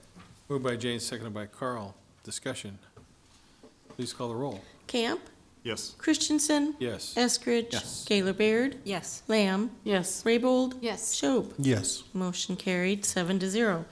Item 32 is amending the fiscal year 17-18 CIP to authorize and appropriate $960,000 in TIF funds for the skate zone project, introduced by Raybold. So moved. Second. Moved by Jane, seconded by Carl. Discussion. Please call the roll. Camp? Yes. Christensen? Yes. Eskridge? Yes. Gaylor Baird? Yes. Lamb? Yes. Raybold? Yes. Schob? Yes. Motion carried 7-0. Item 33 is the issuance of the tax allocation bonds for the skate zone project, introduced by Raybold. So moved. Second. Moved by Jane, seconded by Carl. Discussion. Please call the roll. Camp? Yes. Christensen? Yes. Eskridge? Yes. Gaylor Baird? Yes. Lamb? Yes. Raybold? Yes. Schob? Yes. Motion carried 7-0. Item 34 is amending Chapter 5.50 of the Lincoln Municipal Code relating to taxi cabs, introduced by Raybold. So moved. Second. Moved by Jane, seconded by Carl. We'll wait just a moment for Councilwoman Lamb to exit the chamber. Discussion, please. John? Yeah, I'd like to, Gotta catch a cat. I'd like to make a motion that we delay this until our December 4th meeting. And this would just be for action only. No, public hearing and action. Okay. Okay. Is there a second to that? I'll second it for discussion purposes. Okay. As I've reviewed this matter, I think that the legislation before us is aimed at taxi cabs versus the TNCs, the Lyfts and the Ubers. And I think that's the wrong focus. I'm very concerned that we have a consistent oversight of the of the drivers in public transportation. And I look at this as a public safety endeavor on our part. And I visited with the attorneys for both groups, talked with some other city officials, and what I want to encourage is in this time period till December 4th, is that they sit down and visit about that, get Chief Bleimeister in there because he had some concerns with administrative costs for the city, and really review how it is best to regulate or require review, whether it be any driver for offering public transportation. So that would include taxi cabs, that include the Uber, Lyfts, that would include the limousine service, buses, that we have a standard. The goal in mind is to protect the public and not to get involved in what industry or whatever. And I think that that could be done, include the Public Service Commission so they can talk about some of the procedures they have, and then just adopt a uniform oversight and requirement for all those individuals who are driving for public transportation. So that's my purpose in asking for the delay, get all the relevant parties to the table and come up with a revision. Lyrian? Could we have law come up and discuss the process that was undertaken during this rather lengthy period of time that went into crafting this legislation? Could you address some of John's concerns about who's been in discussion, who's collaborated to bring this forward, and whether or not a consistent standard makes sense when, in fact, you have people starting from different places based on state regs? Yeah, Chris Connolly, Chief Assistant City Attorney. I haven't been involved in all the discussions, but I know there have been a number of discussions with Uber and the taxi cab companies. What I've been advised of, though, is that while Uber was contacted early on in this process, we've heard nothing from them until about the last 2 weeks in this process. And so in terms of some of the more specifics of exactly what was discussed, I'm sorry, I don't have that information. But it sounds like there had been no issues with this until very recently. I was disappointed none of the TNCs, the Ubers, Lyfts were here and testified. I mean, it was legislation for their benefit, and it seems like they just let the administration and the mayor carry the ball, and I don't think that's the appropriate way to handle things.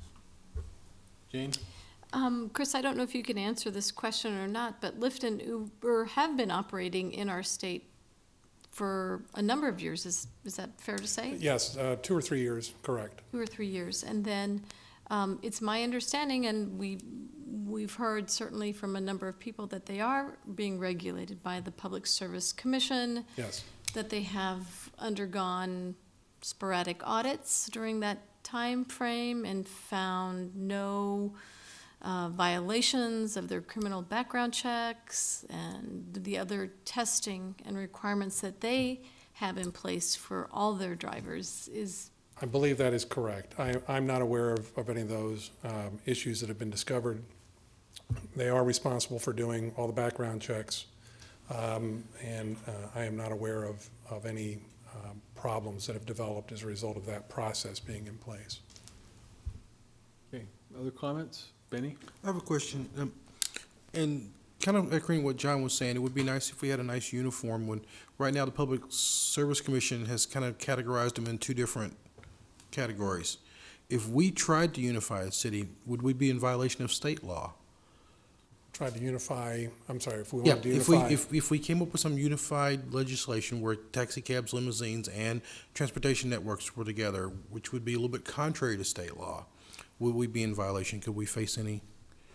There certainly would, yes, there could be some possible problems with that. Now, does that mean we couldn't work it out? I don't know. We'd have to look at that. Obviously, the best way to resolve that is through state legislation that would take care of unifying all those kinds of problems. But as I sit here today, I can't tell you that there wouldn't be any legal issues if we tried to come up with something on our own. Thank you. Chris, so it's fair to say that through the state and the State Public Service Commission, they have oversight of Lyft and Uber, but for the city, we have oversight of the taxi cab. That is correct. And the PSC does have some regulation over cabs too, but yes, it is generally the city that has regulation over the cabs. So I don't know, John, if you're suggesting that we try to get something resolved by December 4th where we say to the state, hey, do you want to manage our taxi cab service in the city of Lincoln? Right now, we have regulations. Actually, the State Public Service Commission does heavily regulate taxi cab services. They set their rates, they set both the top rate and the bottom rate. They dictate their hours. There's a large regulation by the Public Service Commission of They are taxi. involved, yes. More heavily than we What the might city want. does. Yes. Yeah. I just don't see, well, number one, in answer to Mr. Abel's question, I would hope that something come out, and that's why I suggested the Public Service Commission be at the table, even a representative from Omaha be at the table, so that, because I believe those are the two main markets that have the TNC, the Ubers and the Lyfts. I have a question for you. In regards to, right now we're discussing, we should probably try to limit our discussion to the motion to delay. And the question I have is there some sort of time sensitivity on this ordinance? No. Well, I beg to differ. I talked to Mr. Kirkpatrick, well, it's not differ, but Mr. Kirkpatrick said if nothing's done, he needs to start enforcing the oversight of the TNCs, the Ubers and the Lyfts, because he's just kind of left it in limbo pending seeing what happens on this measure. But if we declared an intent to act, would that? I think he'd be comfortable. He just, because I talked about this whole idea of Well, we've getting been not enforcing our city ordinances for some time now. Right. On this particular issue. Yeah, and I'm concerned about public safety and that drivers are qualified. And I'm not saying no driver currently isn't, and then let's have it on a uniform basis. Let's not pick out and treat one group differently than another. Go ahead. We'll go Commissioner Eskridge. Leary and then Carl. I have nothing, I'm just pointing. Okay, Carl. Okay, all right. So, I agree with John that equal playing field is important, and to do that is I think to our advantage to get to that equal playing field. One thing we could do today would be to pass what's before us, and then if taxi cabs wanted to have the same rules, that could be brought before us, and we could act on that accordingly. Okay. Any other comment? Yeah, I mean, I think part of the reason, I mean, it would seem like it's common sense to have the same rules apply if they were starting off in the same place, but right now they aren't. And what we heard from Chief Blymeister is that he doesn't see a need for LPD to duplicate or replicate the same background checks that are being done at the state level on the local level. And in fact, that would also not only be a duplication that would be unnecessary, but it adds to the workload for LPD. And we know that they already have a significant workload, and we're trying to find ways to make them more nimble and have their workload more directed to the concerns on our streets. So I don't know why we would set up a duplication of background checks just to do the same thing to taxi cab drivers who don't have the same starting point at the state level. And so I don't know what the delay would allow us to accomplish that hasn't already really been discussed in pulling together what we think makes sense to create a business-friendly set of circumstances that promote competition and add to our transportation network in Lincoln. One that we believe is safe, one that the chief said anecdotally he believes is actually helping to improve safety across Nebraska. I just have to comment, that isn't what I'm saying. I want Chief Blymeister at the table, and I'm saying focus on the drivers. Why do we not want, for public safety, a uniform review of them? And I'm not saying have duplicate reviews. I'm saying let's see if we can't craft something for Nebraska that provides that. You know, you may remember a couple of years ago, we encouraged more taxi cabs to come into Lincoln to help on the Friday, Saturday night overload and so forth. And they came But I don't want to get into the business market. You know, down the road, we're going to have autonomous public transportation, and we need to deal with that. But somehow, I just emphasize, the driver, have a review of the driver, background checks or whatever, that's done uniformly for the protection of the public. It has nothing to do with what entity you are, who regulates you, and all your other things. I'm just saying, focus on the driver. This is not doing that. This is focusing on one industry, and I'm not trying to be unfriendly to anybody. They're here. We're not closing the door or what have you. It's say, let's sit down, get the representatives there. As Mr. Conley said, apparently the Uber people only came to the table 2 weeks ago. And I think that with major legislation like this, to have it proposed on their behalf, that, and not to testify at our hearing before, I don't understand that. Okay. I'll have the last word here, I think, and say that I do not feel there's a sense of urgency that things are going to fall through the cracks if we delay. So I'll support the delay. Please call the roll on the delay. Camp? Yes. Christensen? Yes. Eskridge? No. Gaylor Baird? No. Raybold? No. Schob? No. Motion lost, 2-4.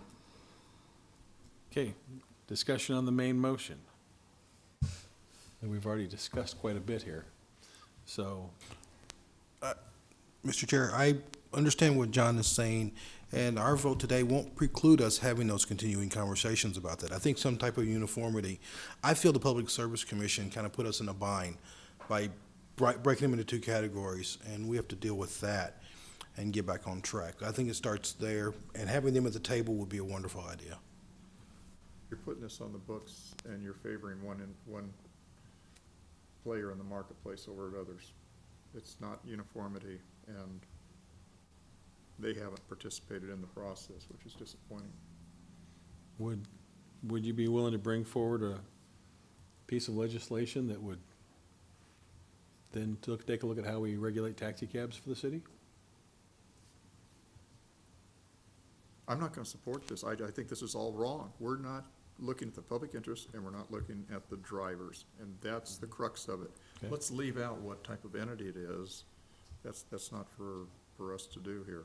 And let's get all the parties at the table, review it, get the Omaha people, the PSC people, Public Service Commission, get Chief Blymeister, get the Uber, get the taxi cabs, and let them, along with our city attorney and whomever, and really craft something that focuses on the drivers and public safety. Okay. Carl? Well, what's before us is about the transportation network companies and how they do business. And, you know, I think it's really important that there are background checks taken, and there are. In talking to their representatives, I'm satisfied that the company is doing that, and that the Public Service Commission is also checking their work. And that's the most important thing in our community, that service is provided safely, whether it's through the transportation network companies or through taxi cabs, either way. And also, as John had mentioned earlier too, the important service that they both provide to the community, because members of the Internal Liquor Committee may remember that previously we didn't have enough service, and it was a problem, and we saw a much higher number of DUIs than we have currently. And so the services that are provided by both are really important to our community: public safety, convenience, helping disabled people get around. Lots of good services that are provided. So I'm supportive of what we have before us today. There may be more that could be done, and if that's so, certainly we'll want to consider it. Jane?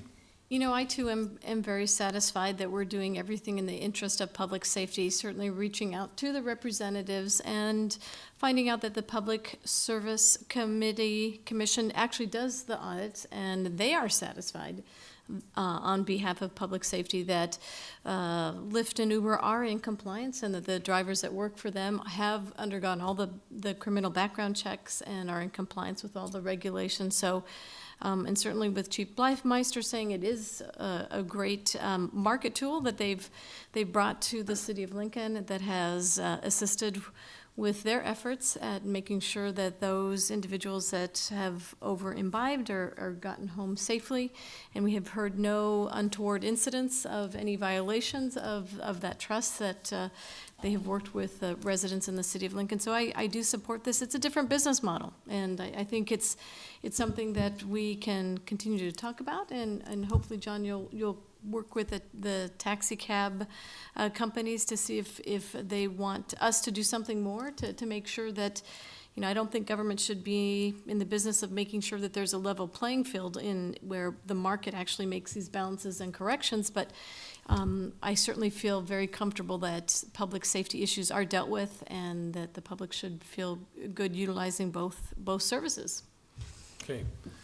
Larry? And I just want to add that what I hope and what I expect that introducing more competition into the transportation market here in Lincoln is that we'll have continued safety and improved service for riders.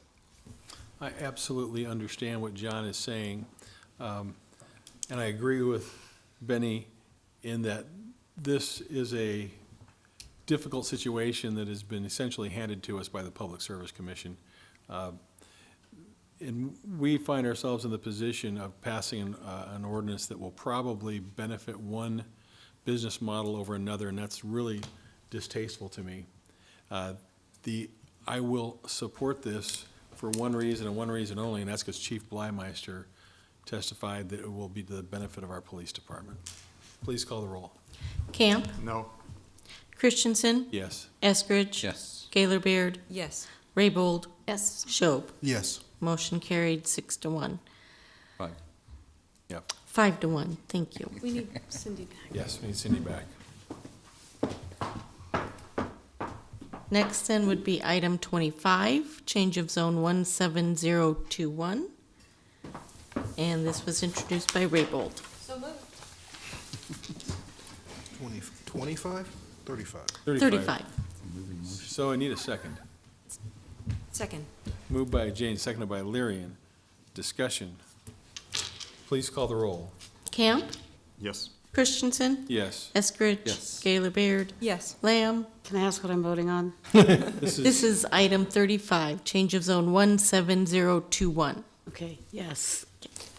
Raybold? Yes. Schob? Yes. Motion carried 7-0. Resolutions on first reading are items 36 through 43. Our ordinances on first reading are items 44 through 53. Our pending list date certain is item 54. And our regular pending list are items 55 through 58.